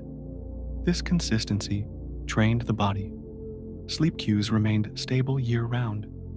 The simplicity of the bed reduced cognitive engagement. There was nothing to adjust electronically, nothing to configure. Sleep began without preparation. The mind did not associate the bed with activity. It was for rest alone. Modern beds often host screens, devices, and work. The Viking bed remained singular in purpose. This clarity supported faster sleep onset. The body recognized the surface as a signal to rest. The bed did not compete for attention. It disappeared into function. The Vikings did not chase novelty in sleep surfaces. They trusted what worked. Over generations, this trust refined design. Unnecessary elements were removed. Essentials remained. The result was a surface that supported sleep quietly and reliably. No innovation required. Modern sleep science now circles back to these principles. Firmness, breathability, stability, natural materials. What was once necessity now appears as wisdom. The Viking bed stands as an early expression of sleep ergonomics, shaped by experience rather than theory. As night settled, the body accepted the surface beneath it. Trust deepened. Muscles released. Sleep followed without resistance, not because the bed was luxurious, but because it was right. This physical foundation allowed all other elements of Viking sleep to function fully. Without it, rest would have been less complete. But with it, the body found grounding, and grounding allowed true rest. As the night progressed, the Viking sleeping surface continued to do its quiet work. Nothing shifted suddenly beneath the body. Nothing demanded attention. The surface remained steady, allowing sleep to deepen without interruption. The sleeper did not need to search for comfort. Comfort was already present. This absence of adjustment mattered deeply. Modern sleepers often move repeatedly, chasing a better position. Each movement disrupts sleep cycles. The Viking bed reduced this need by offering stable support from the beginning. The body learned quickly. After many nights on the same surface, muscles released more readily. Tension dissolved faster. The nervous system recognized the familiar support and responded with ease. This familiarity strengthened trust. Trust allowed surrender. Surrender allowed deeper rest. The firmness of the surface also limited collapse. When the body sinks too deeply, muscles remain partially engaged to maintain alignment. On the Viking bed, gravity was balanced. The body rested without effort. This balance reduced microtension. Small unconscious muscle contractions often fragment sleep. Their absence allowed longer periods of uninterrupted rest. The layering system refined this effect. Straw absorbed pressure gently, wool moderated temperature, fur softened contact points. Each layer served a purpose without excess. Because the layers were independent, they adapted subtly. No single material carried the full burden. Pressure distributed naturally. Modern mattresses often rely on a single material. When it fails, comfort collapses. The Viking bed avoided this vulnerability. Maintenance reinforced effectiveness. By refreshing materials regularly, the sleeping surface remained responsive. Compacted straw was replaced. Worn wool was renewed. This prevented degradation. Sleep quality did not slowly erode over time. The act of renewal also reinforced rhythm. Seasonal changes in bedding mirrored changes in daylight and temperature. The body adjusted smoothly. This alignment between environment and surface supported circadian stability. Sleep cues remained consistent even as conditions shifted. The bed also interacted with the communal environment. Shared warmth reduced reliance on heavy coverings. Movement remained free. Freedom of movement mattered. Restrictive bedding can cause discomfort. The Viking arrangement allowed natural shifting without disturbance. This ease supported deeper sleep stages. The body did not wake to escape confinement. The sleeping surface also supported breathing patterns. Firm support kept the chest open. The head remained aligned. Airflow was unobstructed. Modern research links such alignment to reduced sleep-disordered breathing. The Vikings benefited from this alignment without intervention. The proximity to the ground reinforced stability. The body sensed earth beneath it. This grounded sensation reduced alertness. Groundedness supports calm. The nervous system responds to solidity with relaxation. Even the texture of materials mattered. Natural fibers feel different from synthetic ones. They are irregular, varied, alive. The body responds with curiosity that fades into calm. Synthetic uniformity can stimulate the mind. The Viking bed avoided this. Scents remained subtle and familiar. No perfumes, no chemicals, only earth, wool, wood. These smells signaled home. Home is a powerful sleep cue. The body rests best where it feels it belongs. The bed did not change location. It remained in the same place, night after night. This spatial consistency reinforced safety. The mind did not need to reorient. It knew where it was. This predictability reduced cognitive load. Sleep arrived faster. The Viking bed also discouraged activity. It was not designed for sitting upright or working. Its form invited rest alone. This singular purpose strengthened association. When the body touched the surface, it prepared to sleep. Modern beds often serve many roles. This confuses the mind. The Viking bed remained clear. Over time, this clarity deepened sleep efficiency. The body learned to rest fully on contact. Even illness did not alter this pattern. The sick remained on familiar surfaces. Comfort persisted. recovery was supported. Sleep remained accessible during vulnerability. The Vikings did not seek luxury. They sought reliability. Reliability supported rest. Rest supported life. The sleeping surface did not draw attention. It faded into function. This invisibility was its strength. What does not distract allows sleep to deepen. Modern sleep culture often focuses on novelty, new materials, new designs, new promises. The Viking bed promised nothing. It delivered quietly.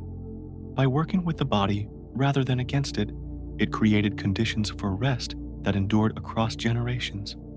As night faded toward morning, the surface remained steady. The body emerged rested, not strained. This consistency supported waking without stiffness. Energy returned evenly. The sleeping surface completed its role without ceremony. It had done what it was meant to do. This concludes the exploration of the Viking bed, a foundation built from earth, shaped by experience, refined by necessity. From here, the journey continues into the gentle remedies the Vikings used to support sleep when needed. When sleep did not arrive easily, the Vikings did not force it. They did not fight the body or demand obedience from the mind. Instead, they turned gently toward the natural world, drawing on plants, warmth, and ritual to support rest. These remedies were not meant to overpower wakefulness, but to soften it. The knowledge of sleep-supporting herbs was woven into daily life. It was passed quietly through generations, carried by healers, elders, and caregivers. This knowledge was practical, not mystical, though it often blended with ritual and belief. The goal was always the same: to guide the body back toward balance. Herbs were gathered with care. They were not harvested randomly, but at specific times, often linked to season and growth. Plants were respected as living allies rather than tools.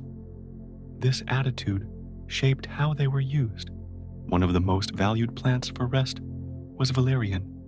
Its roots carried a strong, earthy scent, unmistakable and familiar. When prepared as a tea or infusion, valerian gently calmed the nervous system, easing the transition from wakefulness to sleep. The effect was subtle, not dramatic. Valerian did not sedate. It relaxed. Muscles loosened. Thoughts slowed. The body felt heavier without feeling trapped. Another important plant was hops. Known today primarily for brewing, hops were also valued for their calming properties. When steeped or added to bedding, they released compounds that encouraged relaxation. Hops were often combined with other herbs. This layering mirrored the Viking approach to bedding and environment. No single element carried the entire task. Balance emerged from combination. Linden flowers were used for their gentle effects. Their mild sweetness softened emotional tension. Linden tea was often given in the evening, particularly during times of stress or unrest. Chamomile also played a role. Its light, calming influence eased digestion and quieted the mind. When the body is comfortable, sleep follows more easily. These herbs were not consumed casually. Their use followed rhythm and intention. Evening preparations marked a transition from day to night, reinforcing the body's internal signals. Preparation itself was calming. Water heated slowly, herbs steeped patiently. The act of waiting encouraged stillness. The mind began to slow before the drink was even consumed. Warmth mattered as much as chemistry. A warm drink raised body temperature slightly, which then fell as rest approached. This natural cooling supported sleep onset. Herbal remedies were often accompanied by quiet rituals. Simple words, repeated gestures. These actions did not stimulate, they reassured. Familiarity reinforced safety. The psychological effect was as important as the physical one. Belief in the remedy reduced anxiety. Reduced anxiety supported rest. The two worked together. Herbs were also used in bedding. Dried plants were placed near sleeping areas or sewn into small pillows. Their scents filled the space softly, without overwhelming the senses. Aromatic support worked through breath. As breathing slowed, scent reinforced calm. The mind associated these smells with rest. Fire played a role as well. Certain herbs were added to embers, releasing gentle aromas into the night air. This combined warmth, scent, and light into a single signal. These practices were not daily necessities. They were used when needed. Sleep was usually supported by environment alone. Remedies assisted rather than replaced natural rhythm. This restraint prevented dependence. The body did not lose its ability to rest on its own. Remedies remained effective when called upon. Seasonal changes influenced herbal use. During long summer days, stronger support might be needed. In winter, milder herbs often sufficed. This adaptability mirrored all aspects of Viking life. Nothing was fixed. Everything responded to conditions. Herbal knowledge was communal. It belonged to the group rather than an individual. This shared understanding reinforced trust. The presence of a healer added reassurance. Care itself is calming. Knowing someone tended to rest reduced fear. The Vikings did not isolate sleep difficulties. They were addressed within the fabric of daily life. This reduced shame and anxiety. Modern sleep medicine often separates remedy from environment. The Viking approach integrated them. Herbs worked best because everything else already supported rest. The goal was never unconsciousness. It was ease. Ease allowed sleep to arrive naturally. Even when wakefulness lingered, the body remained calm. There was no struggle, no escalation. This gentleness preserved sleep health across a lifetime. The body learned that rest was supported, not demanded. Herbal remedies reflected a deeper philosophy. Sleep was a state to be invited, not captured. The Vikings understood this intuitively. Their remedies did not overwhelm the senses. They softened them. As night deepened, the effects unfolded slowly. Breathing slowed, muscles relaxed, thoughts loosened. Sleep arrived quietly, without drama, not because of force, but because nothing stood in its way. This concludes the first part of understanding Viking sleep remedies. From here, the story moves deeper into how these practices integrated with belief, ritual, and seasonal rhythm. The use of gentle remedies for sleep was never separated from daily rhythm. In the Viking world, herbs were not emergency solutions, pulled out only in moments of distress. They were quiet companions, integrated into life in ways that felt natural and unforced. Their presence supported rest without turning sleep into a problem that needed fixing.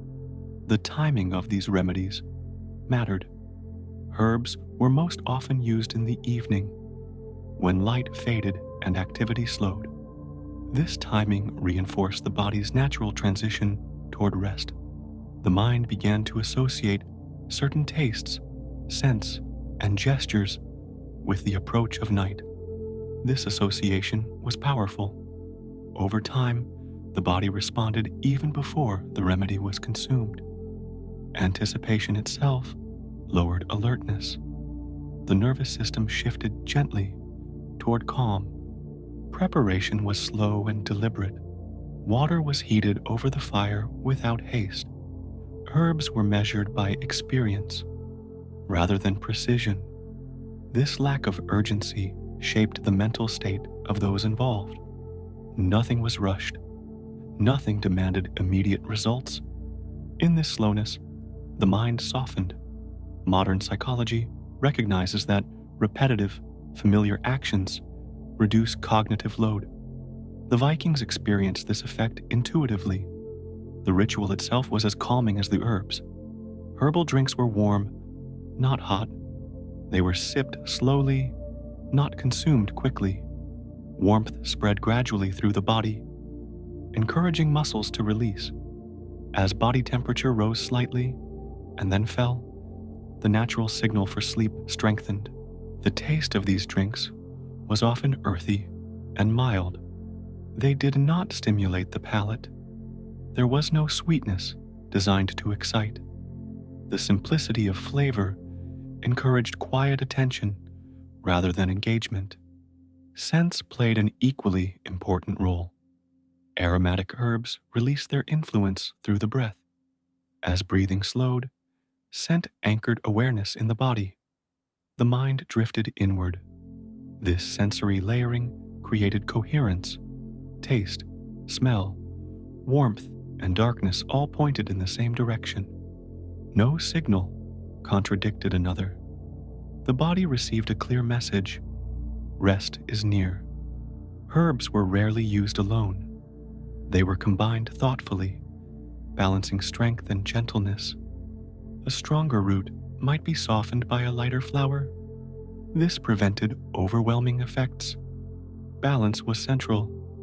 The goal was not to suppress wakefulness completely, but to ease the body out of tension.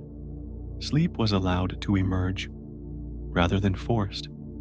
The Vikings understood limits. They did not increase doses aggressively. If sleep did not come immediately, they accepted it. The remedy had done its work by calming the body, even if rest followed later. This acceptance prevented escalation. Modern insomnia often worsens because of frustration. The Viking approach removed that trigger. Herbal support was also seasonal. During long summer days, when light lingered, stronger calming support might be used. In winter, when darkness dominated, gentler remedies sufficed. This responsiveness mirrored nature. Nothing was fixed year-round. Sleep adjusted, and remedies adjusted with it. Knowledge of herbs was shared openly. It was not guarded or restricted. This transparency reduced fear around sleep difficulties. Everyone understood that occasional restlessness was normal. Children observed these practices early. They learned that calm could be cultivated gently. Sleep did not require struggle. Adults retained this understanding. When sleep wavered, they returned to familiar supports rather than panic. The presence of a healer added reassurance. Care itself has a calming effect. Being tended to reduced anxiety, allowing the body to rest more easily. This social dimension mattered. Sleep difficulties were not hidden. They were addressed within community, reducing shame. Modern medicine often isolates treatment. The Viking approach embedded it in relationship. This amplified its effectiveness. Herbal remedies were never used to extend wakefulness. They were aligned with night, not against it. No remedy attempted to override natural rhythms. Firelight supported this alignment. Its warmth and color reinforced calm rather than alertness. Even the environment participated in the remedy. Silence followed naturally. After preparation and consumption, activity ceased. There was no stimulation to counteract the effect. The body responded holistically. Muscles softened. Breathing slowed. Thoughts loosened their grip. Sleep, when it arrived, felt natural. There was no sense of being pushed into unconsciousness. Rest unfolded smoothly. Even if sleep was delayed, the body remained at ease. This ease protected sleep quality later in the night. The Vikings did not seek certainty in sleep. They allowed variability. Remedies supported balance, not control.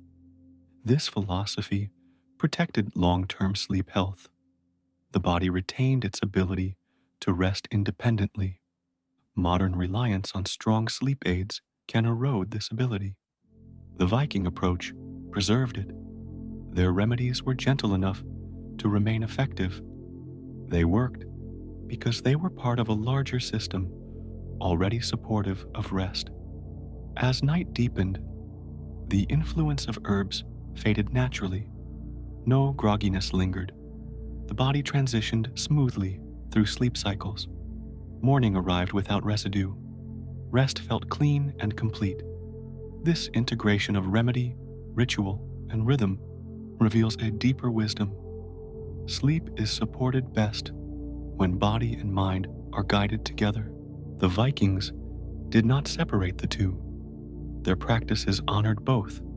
This concludes the second part of understanding Viking sleep remedies. From here, the story continues into how belief and meaning further shaped the experience of rest. Beyond the physical effects of herbs, belief itself played a quiet role in Viking rest. Sleep remedies were not isolated substances. They were part of a shared understanding that the world offered support when approached with patience. This belief softened the mind before any physical effect could take hold, meaning shaped experience. When a remedy was trusted, the body responded more readily. Calm expectation reduced resistance. The nervous system relaxed, allowing sleep to approach without struggle. Ritual reinforced this trust. Small, repeated actions marked the transition into night. These actions did not change often. Their familiarity reassured the mind, signaling that the day was ending in a known and safe way. Words were used sparingly. When spoken, they were quiet and steady. No dramatic incantations, no urgency. Speech itself slowed, guiding thought toward stillness. This restraint mattered. Overstimulation disrupts rest. The Viking approach avoided it entirely. Herbal remedies were prepared in silence or near silence. The crackle of fire replaced conversation. Attention remained gentle. The mind had space to unwind. This quiet preparation reduced cognitive noise. Thoughts lost momentum. Awareness settled into the body. The act of receiving a remedy was also calming. Being offered care communicates safety. The body responds to this message by lowering alertness. Modern research confirms this effect. Supportive human interaction reduces stress hormones. The Vikings experienced this nightly. Belief in the natural world reinforced calm. Plants were seen as allies rather than chemicals. This perspective encouraged patience rather than demand. Sleep was invited, not summoned. This invitation allowed rest to arrive on its own terms. The absence of fear around sleeplessness was crucial. Fear creates tension. Tension blocks rest. Viking belief removed this obstacle. Even when sleep did not arrive immediately, the body remained calm. Calm allowed sleep later. This prevented cycles of frustration. Modern insomnia often begins here. The Viking approach ended it before it began. Spiritual understanding also shaped sleep. Dreams were not feared. They were accepted as part of rest. This reduced anxiety about unconsciousness.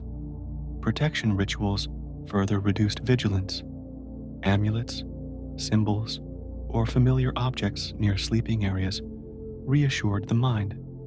Perceived safety deepened rest. The combination of belief and remedy worked gently.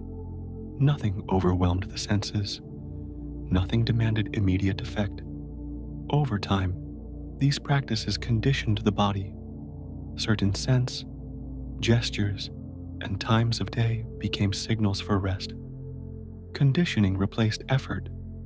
This conditioning was durable. It persisted through stress, travel, and aging. The Vikings did not analyze these effects. They trusted experience. Their remedies did not isolate sleep from life. They embedded it within meaning. Meaning gives rest context. Context reduces anxiety. This integration made remedies effective without dependency. The body did not require constant support. It accepted it when needed. As night progressed, belief faded into sensation. The mind stopped thinking about sleep. It simply rested. Herbs did not dominate the experience. They receded quietly once their role was complete. Sleep followed without resistance, not because it was forced, but because the path was clear. Morning arrived without heaviness. Remedies left no residue. The body woke clean. This gentleness preserved long-term sleep health. No tolerance developed. No escalation occurred. Modern sleep culture often seeks stronger solutions. The Viking approach remained subtle. Subtlety preserved balance. Balance preserved rest. This concludes the exploration of Viking sleep remedies. From here, the journey moves into how daily nourishment and eating patterns further supported their remarkable rest. Certain foods quietly prepared the Viking body for rest long before night arrived. These foods did not act suddenly or dramatically. Their influence unfolded over hours, supporting balance rather than forcing sleep. The effect was cumulative, shaped by consistency rather than intensity. Fatty fish played a central role in this process. Consumed regularly, fish provided nourishment that supported both body and mind. Its oils stabilized mood, reduced inflammation, and supported neural calm. This stability carried into the night. Fish was often eaten earlier in the day. This timing mattered. Nutrients were absorbed and integrated well before sleep began. Nothing interfered with rest. Whole grains added another layer of support. Barley, oats, and rye provided steady energy without sharp rises or falls. This prevented nighttime blood sugar disturbances that fragment sleep. These grains were fermented or cooked slowly. This preparation improved digestibility. The body processed them efficiently, reducing nighttime discomfort. Minerals within these foods mattered quietly. Magnesium, calcium, and trace elements supported muscle relaxation and nerve stability. Their effects were subtle but persistent. Dairy contributed gently. Fermented milk products provided calming amino acids and minerals without heaviness. Digestion remained smooth. Fermentation enhanced these effects. It increased the availability of compounds that supported calm and gut balance. A balanced gut communicates stability to the brain. Vegetables and herbs added micronutrients. Roots, greens, and wild plants supplied antioxidants and minerals that supported recovery during sleep. Meals were not complex. Simplicity reduced digestive effort. The body did not struggle to process combinations. This simplicity extended to portion size, enough to satisfy, not enough to burden. The Vikings understood satiety. They stopped eating when hunger faded. Overconsumption was rare. This prevented nighttime discomfort. The body rested instead of digesting heavily. Seasonal foods supported seasonal sleep needs. In winter, preserved foods provided sustained energy and warmth. In summer, fresh foods cooled and lightened the body. This seasonal adaptation mattered. Sleep adjusted naturally to daylight changes because nourishment did as well. Hydration supported sleep subtly. Water was consumed throughout the day. Thirst did not disturb the night. Beverages were simple. Water, light ale, and whey-based drinks dominated.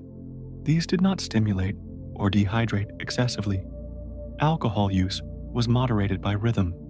Daily consumption was mild. Strong drink was occasional. Sleep was protected. The Vikings did not rely on stimulants. No caffeine. No sugar surges. The nervous system remained stable. This stability supported emotional regulation. Emotional swings disrupt sleep. The Viking diet reduced them. Meals were eaten without distraction. Attention remained on food and company. This supported digestion. Modern research confirms this effect. Mindful eating improves digestive efficiency and sleep quality. The Vikings practiced this naturally. Their meals were social, not hurried. Social eating reduced stress hormones. Lower stress supported rest later. The body associated eating with safety and satisfaction. This association extended into sleep. Food was never consumed as entertainment.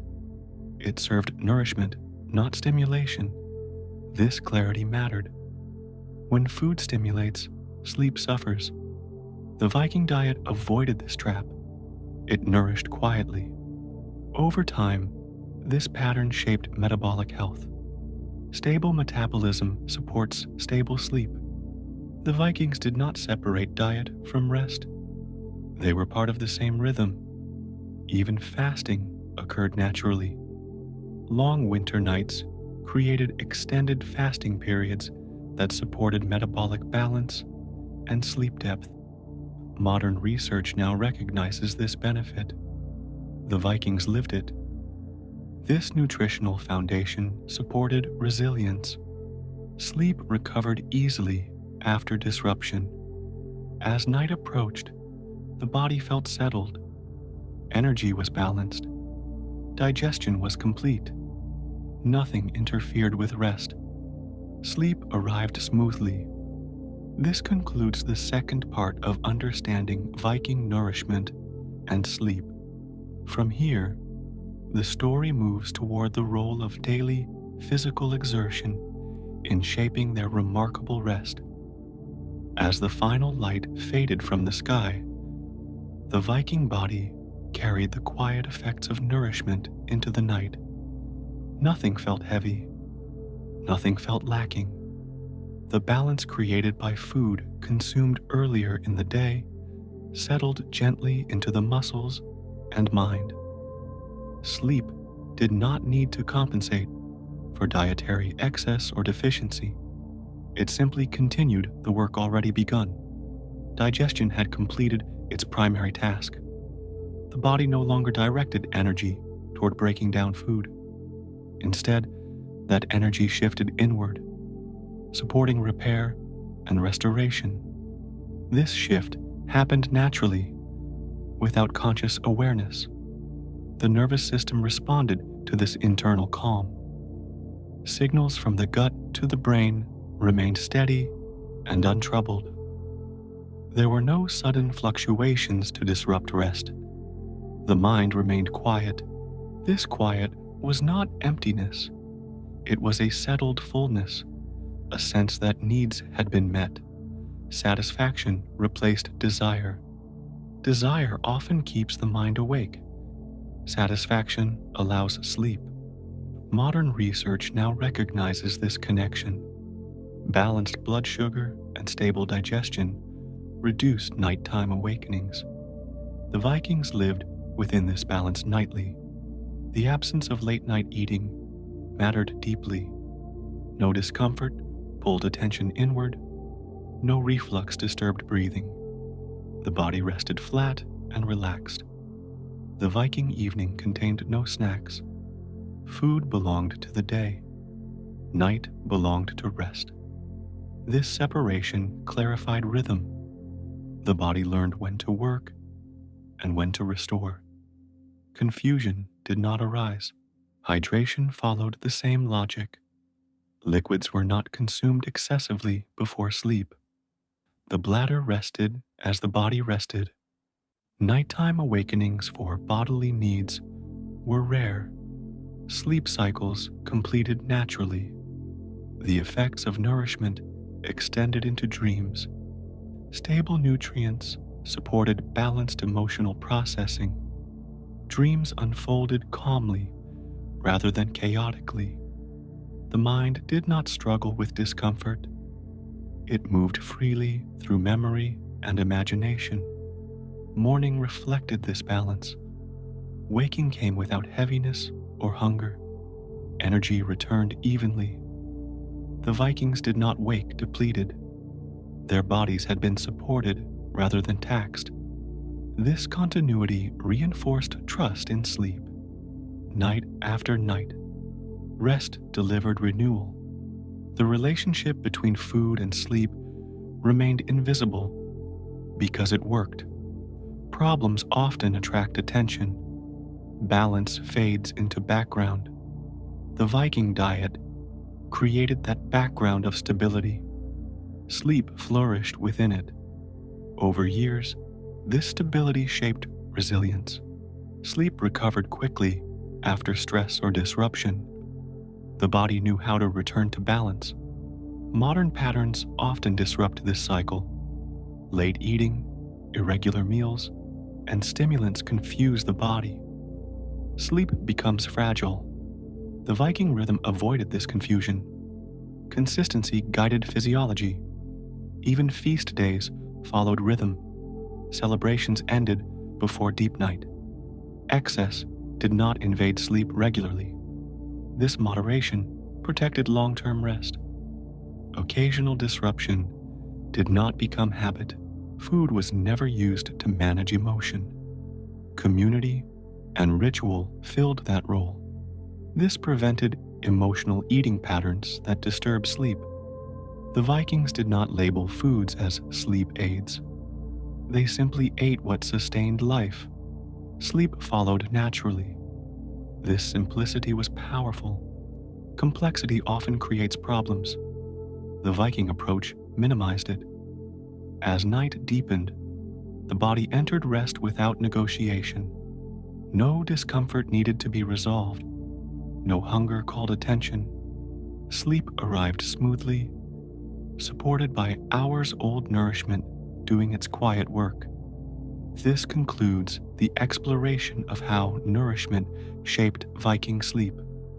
From here, the journey continues into the role of daily physical exertion and how movement prepared their bodies for deep rest.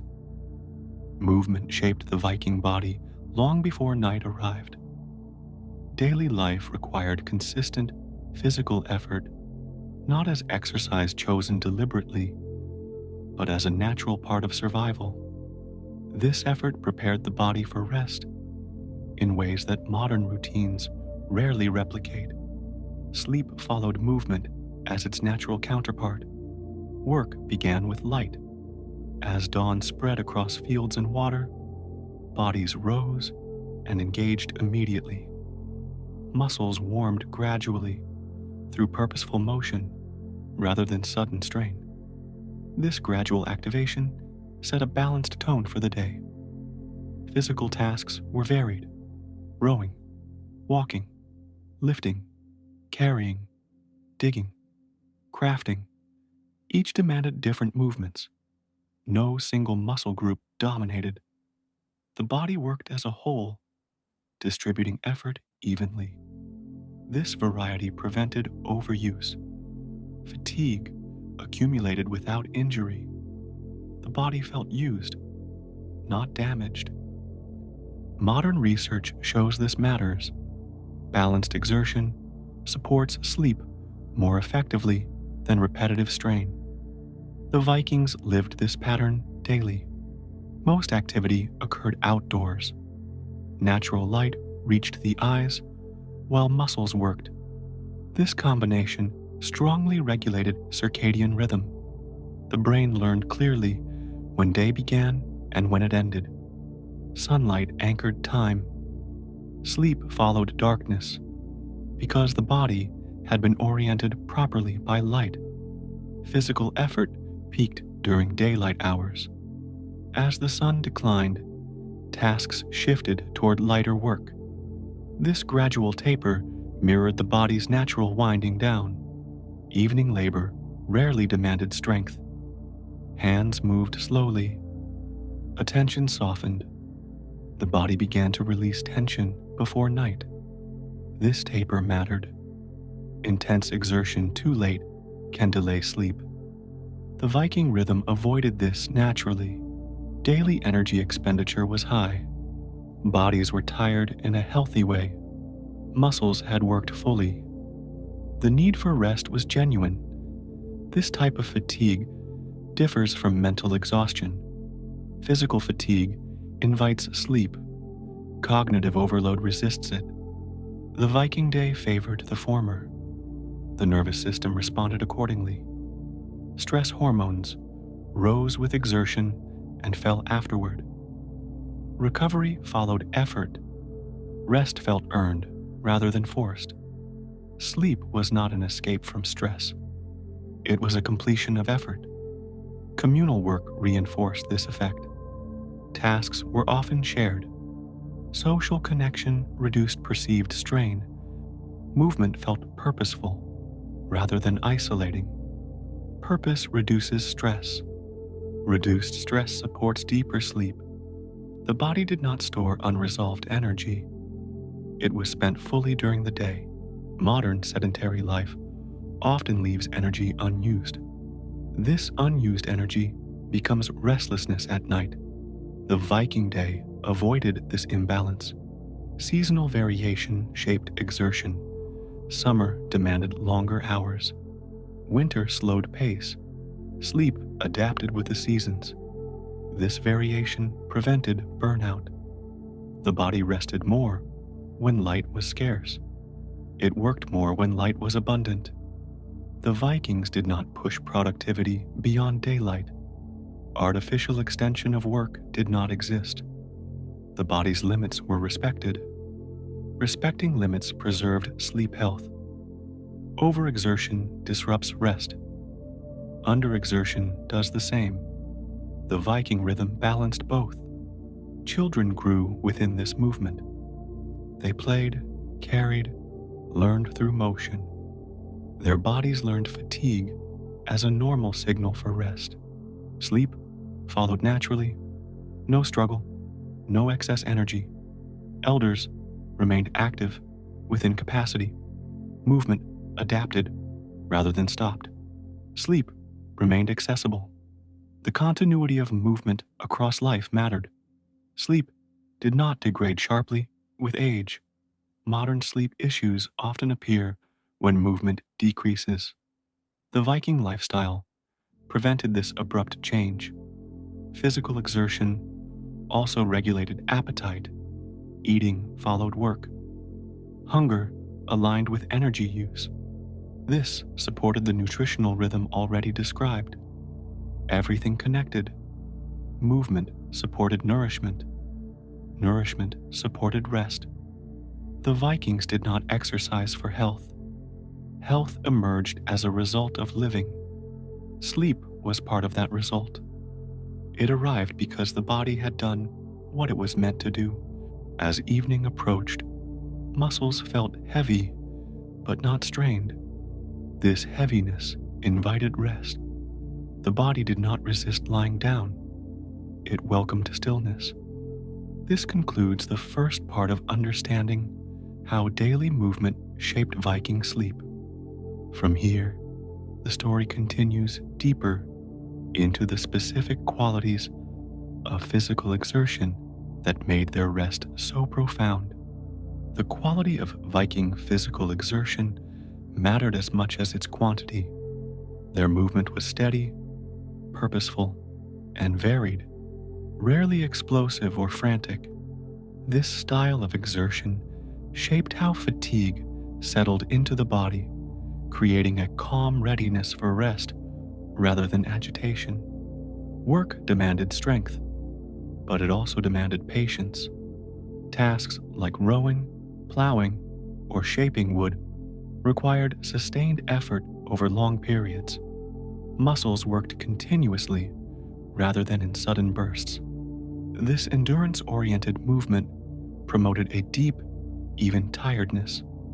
Modern research confirms this effect. Sustained physical effort encourages the production of chemicals that support calm and recovery. The body learns to rest more deeply after such work. Breathing during labor was rhythmic. Rowing synchronized breath with movement. Walking long distances encouraged steady inhalation and exhalation. This rhythm trained the respiratory system to remain calm under exertion. Calm breathing reduces stress signals. The nervous system interprets steady breath as safety. This response carries into sleep. The Vikings rarely exercised indoors. Almost all movement occurred beneath open sky. Natural light reinforced circadian alignment, while physical effort reinforced sleep pressure. This combination was powerful. Light told the brain when to be awake. Movement told the body when to rest. The body received clear signals. There was no confusion between day and night. Even strenuous tasks felt grounded. Hands worked familiar tools. Movements followed learned patterns. The mind did not race. Mental calm during physical work matters. Stressful exertion elevates alertness. Calm exertion dissipates it. The Viking style favored the latter. Communal labor further softened effort. Shared tasks reduced perceived difficulty. Conversation, songs, or silence provided rhythm. Movement became meditative. This meditative quality supported emotional balance. Emotions processed gently during work rather than erupting at night. The body finished. The day settled rather than overstimulated. Sleep arrived smoothly. Physical effort also regulated temperature. Working outdoors exposed the body to cold and warmth naturally. This trained thermoregulation. Well-regulated temperature supports sleep. The body learned to cool efficiently at night. The Vikings rarely remained still for long periods during the day. Movement prevented stiffness and restlessness. Energy flowed outward. Modern sedentary patterns trap energy. The Viking day released it. As evening approached, exertion decreased naturally. The body transitioned from movement to stillness without abrupt stops. This gradual shift prepared the nervous system. Stress hormones declined steadily. Relaxation emerged. Even after intense days, rest was not forced. The body accepted stillness easily because it had been active fully. Physical exhaustion was honest. It came from use, not stress. This distinction matters for sleep quality. The Vikings did not chase productivity at night. Darkness ended work. The body obeyed this boundary. This boundary protected rest. Work did not bleed into night. Modern life often ignores this boundary. The Viking rhythm preserved it. Seasonal work patterns refined this further. Summer labor was long and demanding. Winter labor slowed. Sleep expanded accordingly. This flexibility prevented chronic fatigue. The body rested more when effort decreased. Rest and work balanced each other across the year. Sleep remained stable. Children learned movement as play. Play exhausted energy naturally. Sleep followed joyfully. Elders adapted movement to capacity. They remained active without strain. Sleep remained accessible. The continuity of movement across the lifespan mattered. Sleep did not deteriorate with inactivity. Physical exertion also shaped posture. Strong muscles supported alignment during sleep. Discomfort was minimal. This reduced nighttime shifting. Sleep cycles completed fully. The Vikings did not exercise to sleep. Sleep emerged because life required movement. This integration removed effort from rest. Sleep followed naturally. As night arrived, muscles felt heavy but relaxed. The body welcomed the bed. There was no surplus energy seeking release. Rest came without resistance. This concludes the second part of understanding Viking physical exertion and sleep. From here, the story moves toward how this movement balanced with rest and recovery to preserve long-term sleep health. As daylight faded, the Viking body carried movement into stillness with ease. The transition from exertion to rest was not abrupt. Muscles that had worked steadily throughout the day now released their tension naturally. There was no residual agitation. The body understood that its task was complete. This sense of completion mattered. Unfinished physical energy often appears as restlessness at night. The Viking day left little unfinished. Work had clear beginnings and endings defined by light. When darkness arrived, effort ceased. There was no expectation to continue producing. The body accepted this boundary without resistance. Modern research recognizes this pattern. Clear work-rest boundaries support deeper sleep. The Vikings lived this rhythm without naming it. Recovery followed effort predictably.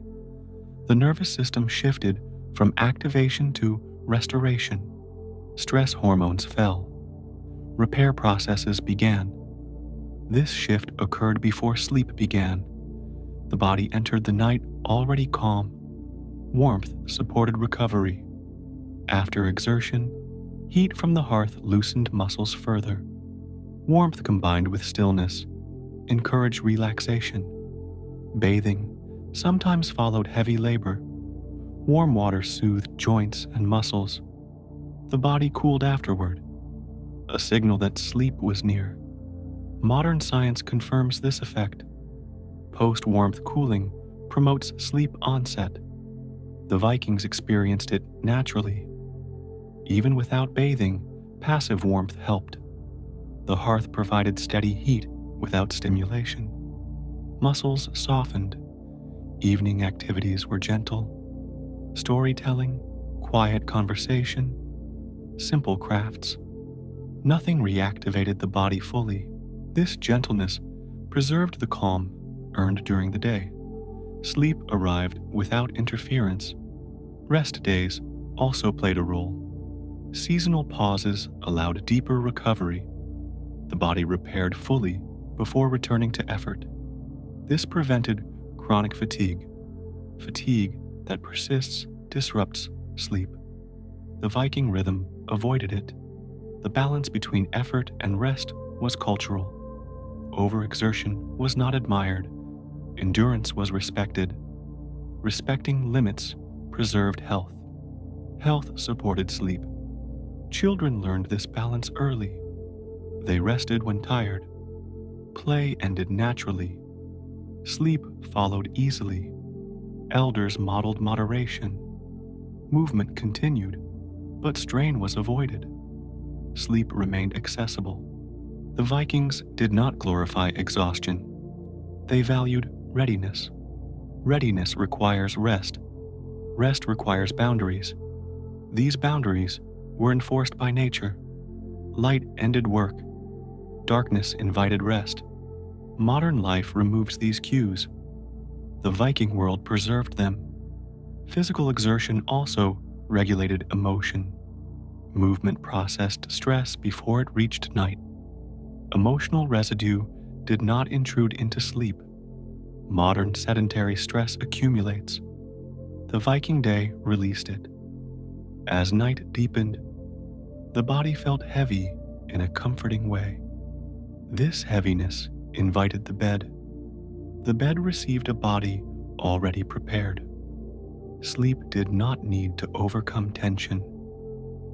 This preparation mattered more than any technique. Sleep followed because the body was ready. The Vikings did not chase sleep. They lived in ways that allowed it. Movement, rest, nourishment, community, all aligned. Sleep emerged as a result. This concludes the exploration of Viking physical exertion and its role in sleep. From here, the journey continues into the psychological and cultural attitudes that completed their remarkable rest system. Beyond the body, the Viking relationship with sleep was shaped deeply by the mind. Their culture did not treat rest as weakness or escape. Sleep was not something to apologize for, nor something to conquer. It was accepted as a necessary and honorable part of life, woven quietly into daily existence.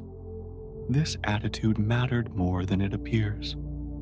Modern sleep science shows that anxiety about sleep itself is one of the strongest disruptors of rest. The Vikings lived without this burden. Sleep was expected, not evaluated. There was no ideal number of hours, no belief that sleep must follow a strict pattern. Each night was allowed to be what it was. This flexibility protected the mind from pressure. Pressure tightens the nervous system. A tight nervous system resists sleep. The Viking mindset avoided this trap. Wakefulness at night carried no stigma. Waking was not labeled as failure. It was simply part of the night. This acceptance prevented escalation into worry. The mind did not argue with the body. If wakefulness came, it passed quietly. Sleep returned naturally. This calm response preserved rest. Modern insomnia often begins with resistance. The Viking approach dissolved it before it formed. Cultural stories reinforced this mindset. Wisdom literature emphasized moderation rather than extremes. Neither oversleeping nor sleeplessness was glorified. Balance was praised.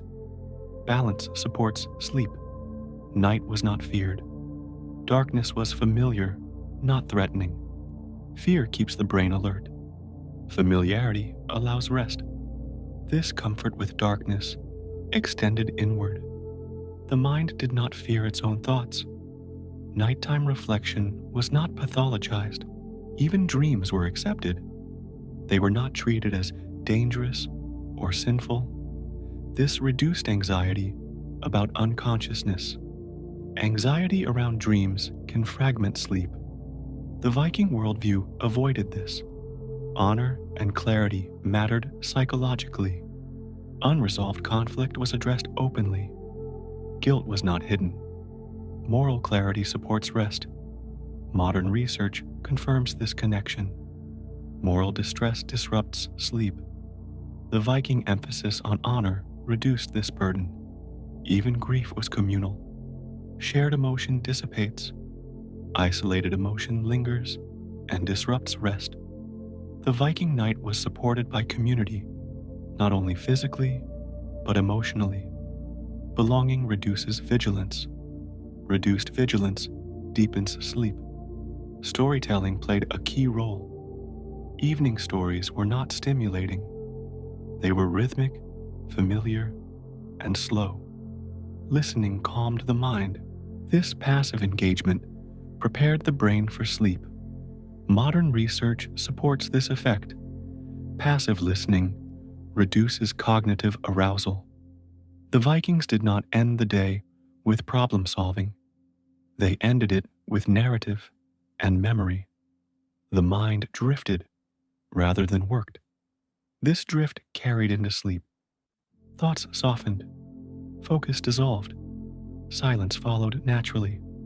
The transition from story to stillness was gentle. Belief in fate also shaped rest.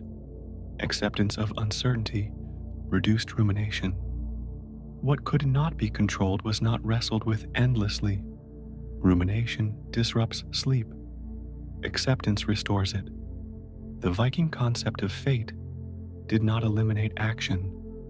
It balanced action with release. This balance calmed the mind.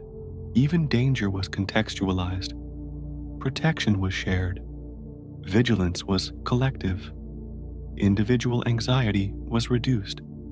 The mind could rest because it was not alone. Responsibility was distributed. Modern life often isolates responsibility. Isolation increases nighttime vigilance. The Viking world reduced it. Children absorbed these attitudes early. They learned that night was safe, that thoughts could pass without being chased. This early learning shaped lifelong sleep health. Sleep did not become fragile. The Vikings did not romanticize exhaustion. They valued readiness and presence. Sleep supported both. Rest was not indulgence. It was preparation. Preparation for work, for travel, for life. This framing removed guilt. Modern guilt around rest fragments sleep. The Viking mindset avoided this entirely. Night was a continuation, not a collapse. Rest followed naturally from the day. The mind did not need to be managed. It was allowed to settle. This concludes the first part of understanding Viking psychological attitudes toward sleep. From here, the story moves deeper into how belief, meaning, and acceptance completed their system of rest. The Viking mind approached uncertainty with calm acceptance. Life carried real dangers, yet these dangers were not rehearsed endlessly at night. What could be acted upon was handled during the day. What could not was released. This separation protected the mind from carrying unresolved tension into sleep.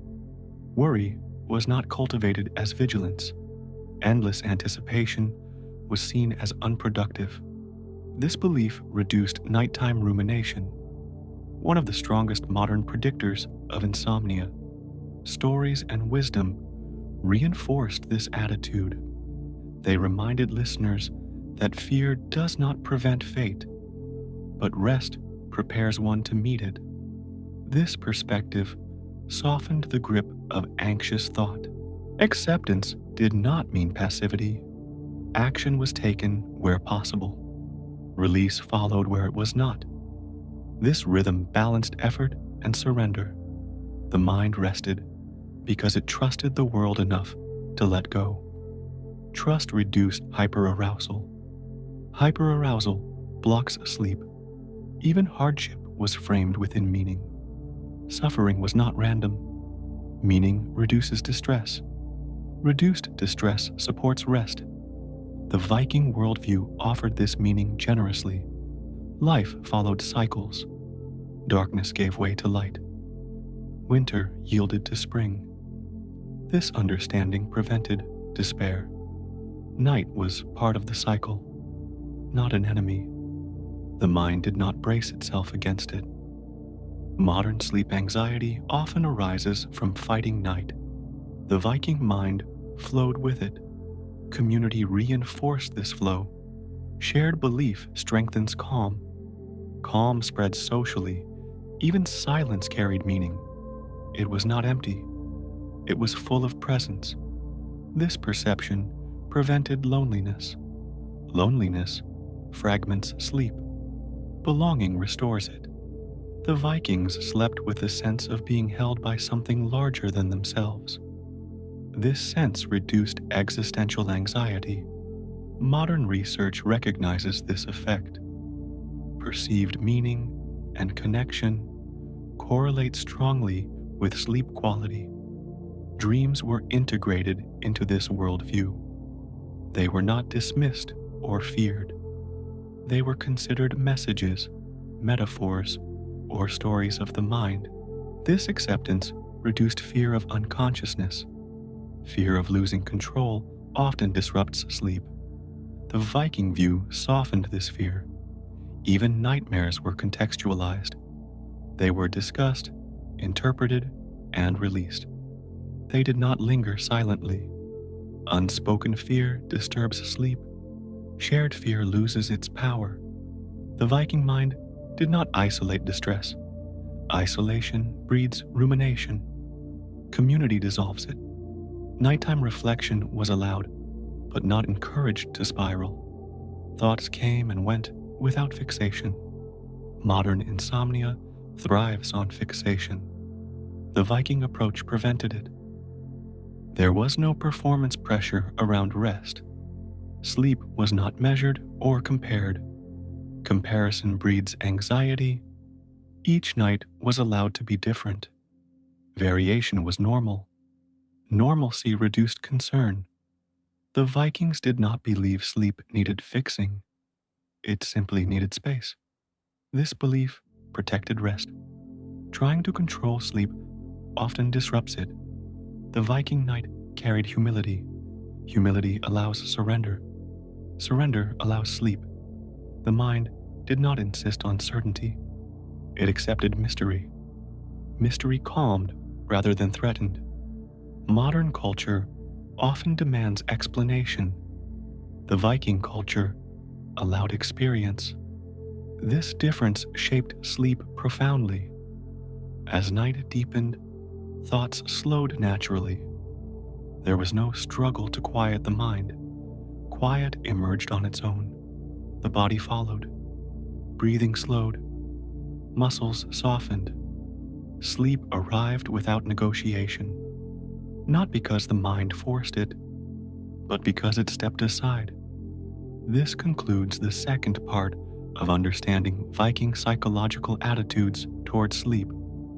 From here, the story moves toward how these attitudes sustained rest across hardship, age, and change.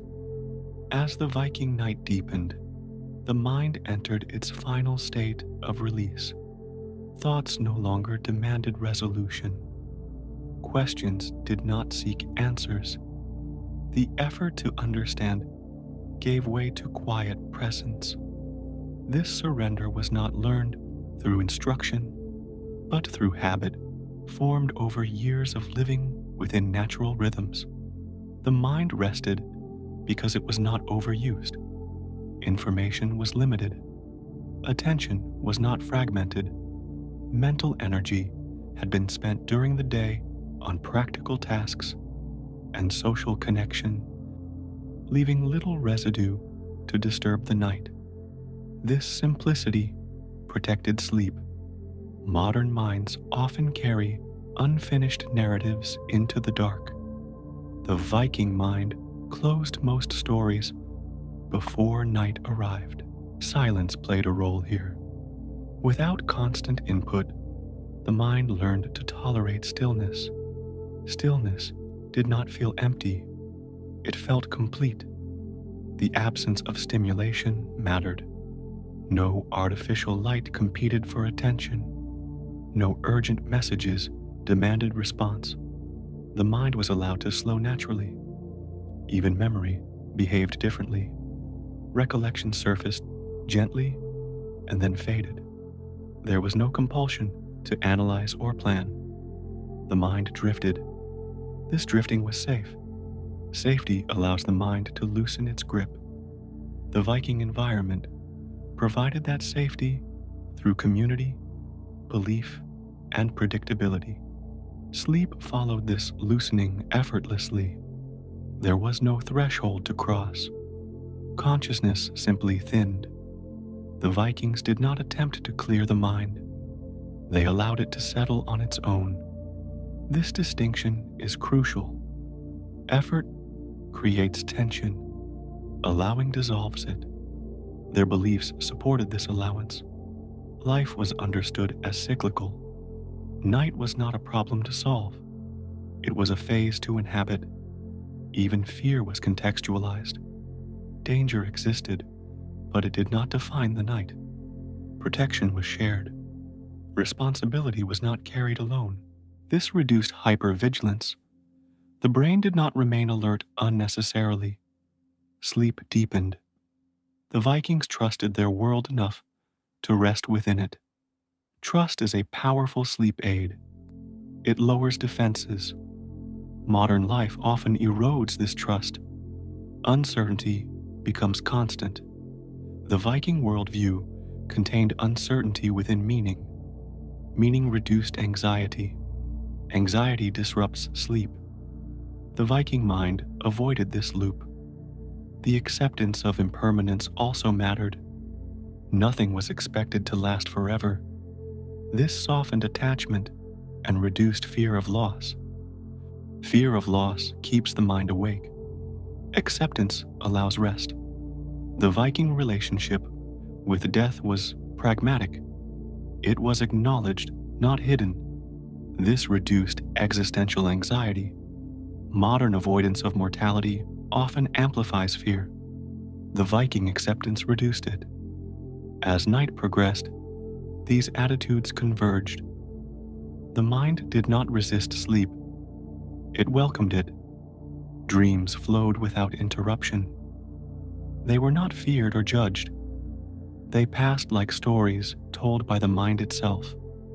This acceptance prevented sudden awakenings. Fear often jolts sleepers awake. Calm allows continuity. Sleep cycles completed themselves naturally. The mind did not interfere. Even during hardship, these patterns held. Travel, weather, loss. Sleep adapted without breaking. Resilience emerged from mindset.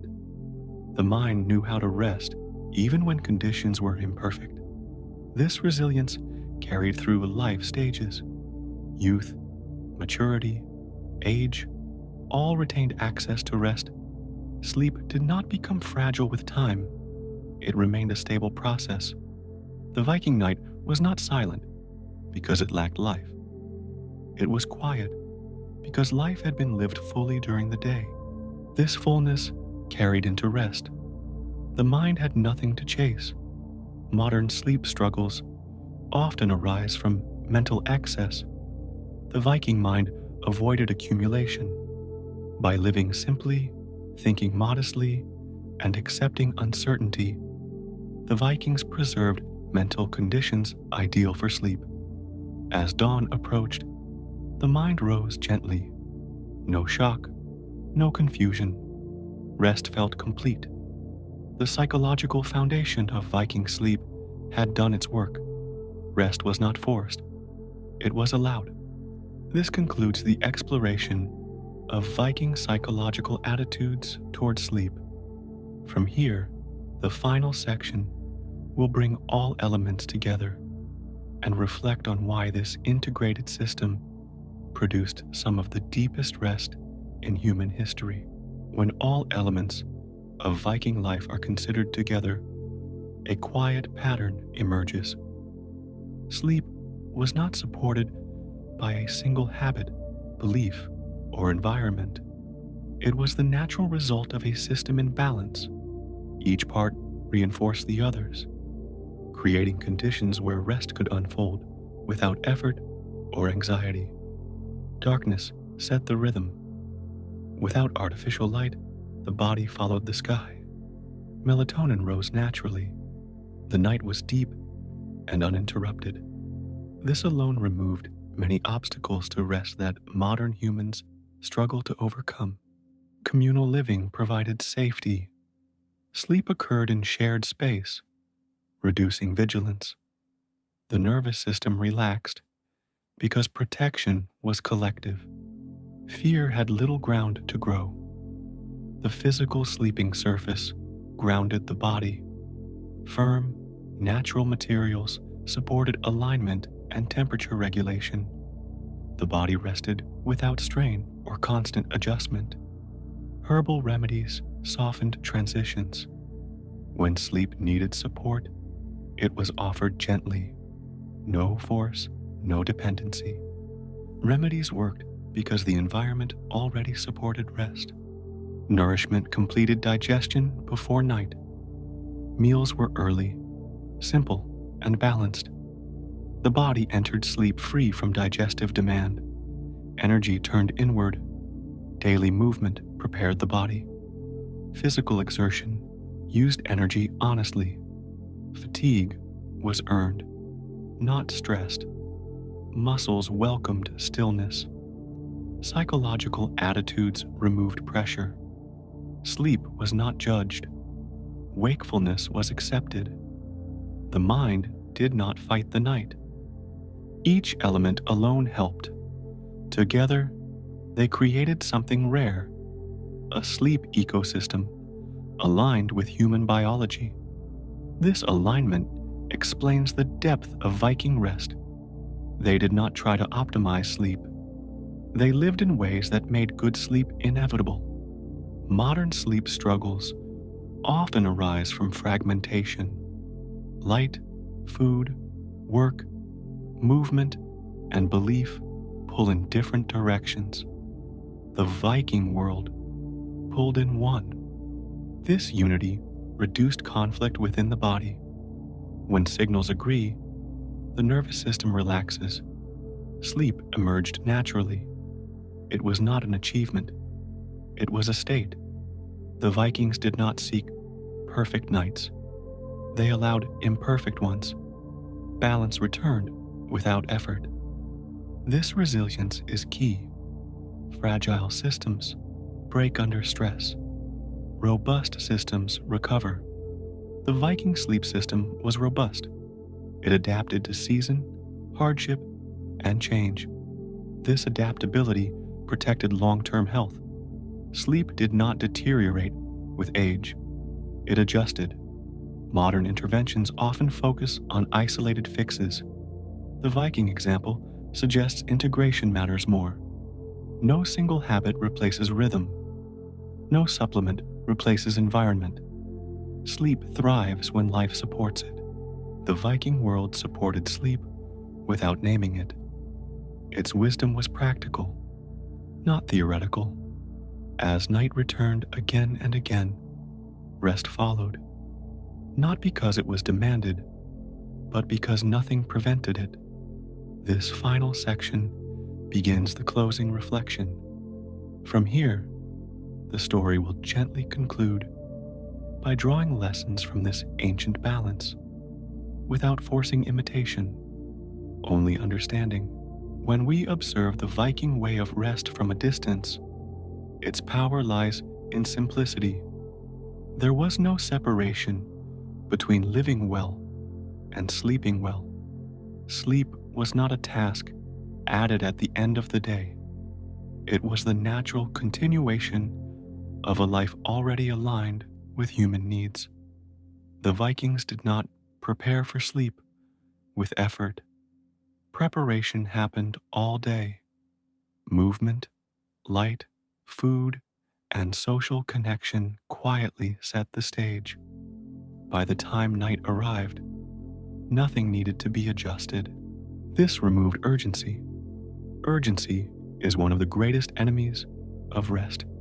When sleep must happen quickly or perfectly, tension rises. The Viking night carried no such demand. Modern sleep culture often obsesses over control.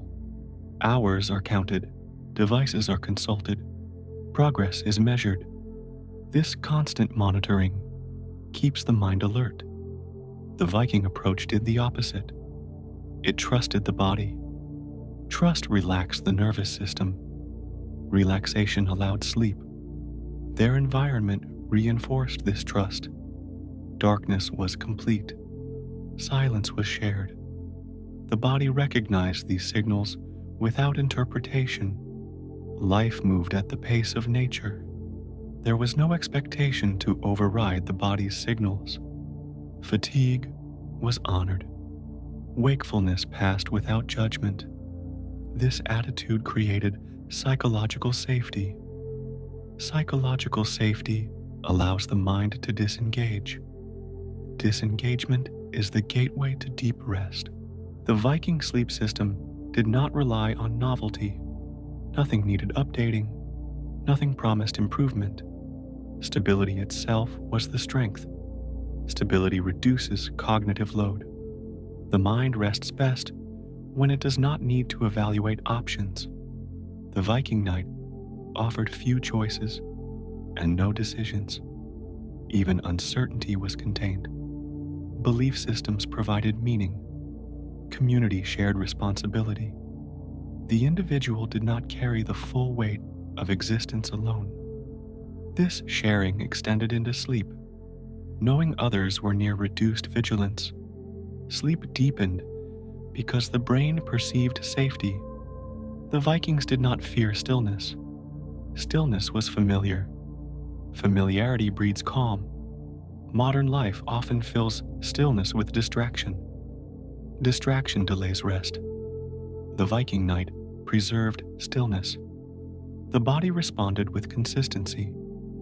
Sleep arrived predictably. When disrupted, it returned naturally. This resilience is often missing today.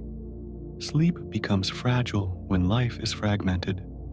The Viking system resisted fragmentation. Each element reinforced the others. Movement made food meaningful. Food made rest gentle. Rest made movement possible again. This circular rhythm supported longevity. Sleep did not degrade rapidly with age. It adapted. The Vikings aged within movement and community. Their bodies remained engaged. Their minds remained grounded. Sleep followed. There was no separation between day self and night self. Identity remained continuous. This continuity reduced internal conflict. Modern roles often shift abruptly. Work self ends suddenly. Night self struggles to emerge. The Viking self remained whole. Wholeness supports rest. Fragmentation disrupts it. The Viking night did not promise escape. It offered restoration. Restoration prepared the next day. Days prepared the next night. This feedback loop sustained health. The Vikings did not speak of sleep quality. They experienced it. Experience requires no measurement. Measurement often interferes. The quiet lesson of Viking sleep is not about copying habits. It is about understanding alignment. When life aligns with biology, sleep follows. As night deepened in the Viking world, nothing stood between the body and rest. That absence was the secret. This reflection continues toward its conclusion, gathering these insights gently, without urgency, as the final understanding of why Viking sleep may truly have been among the deepest in human history.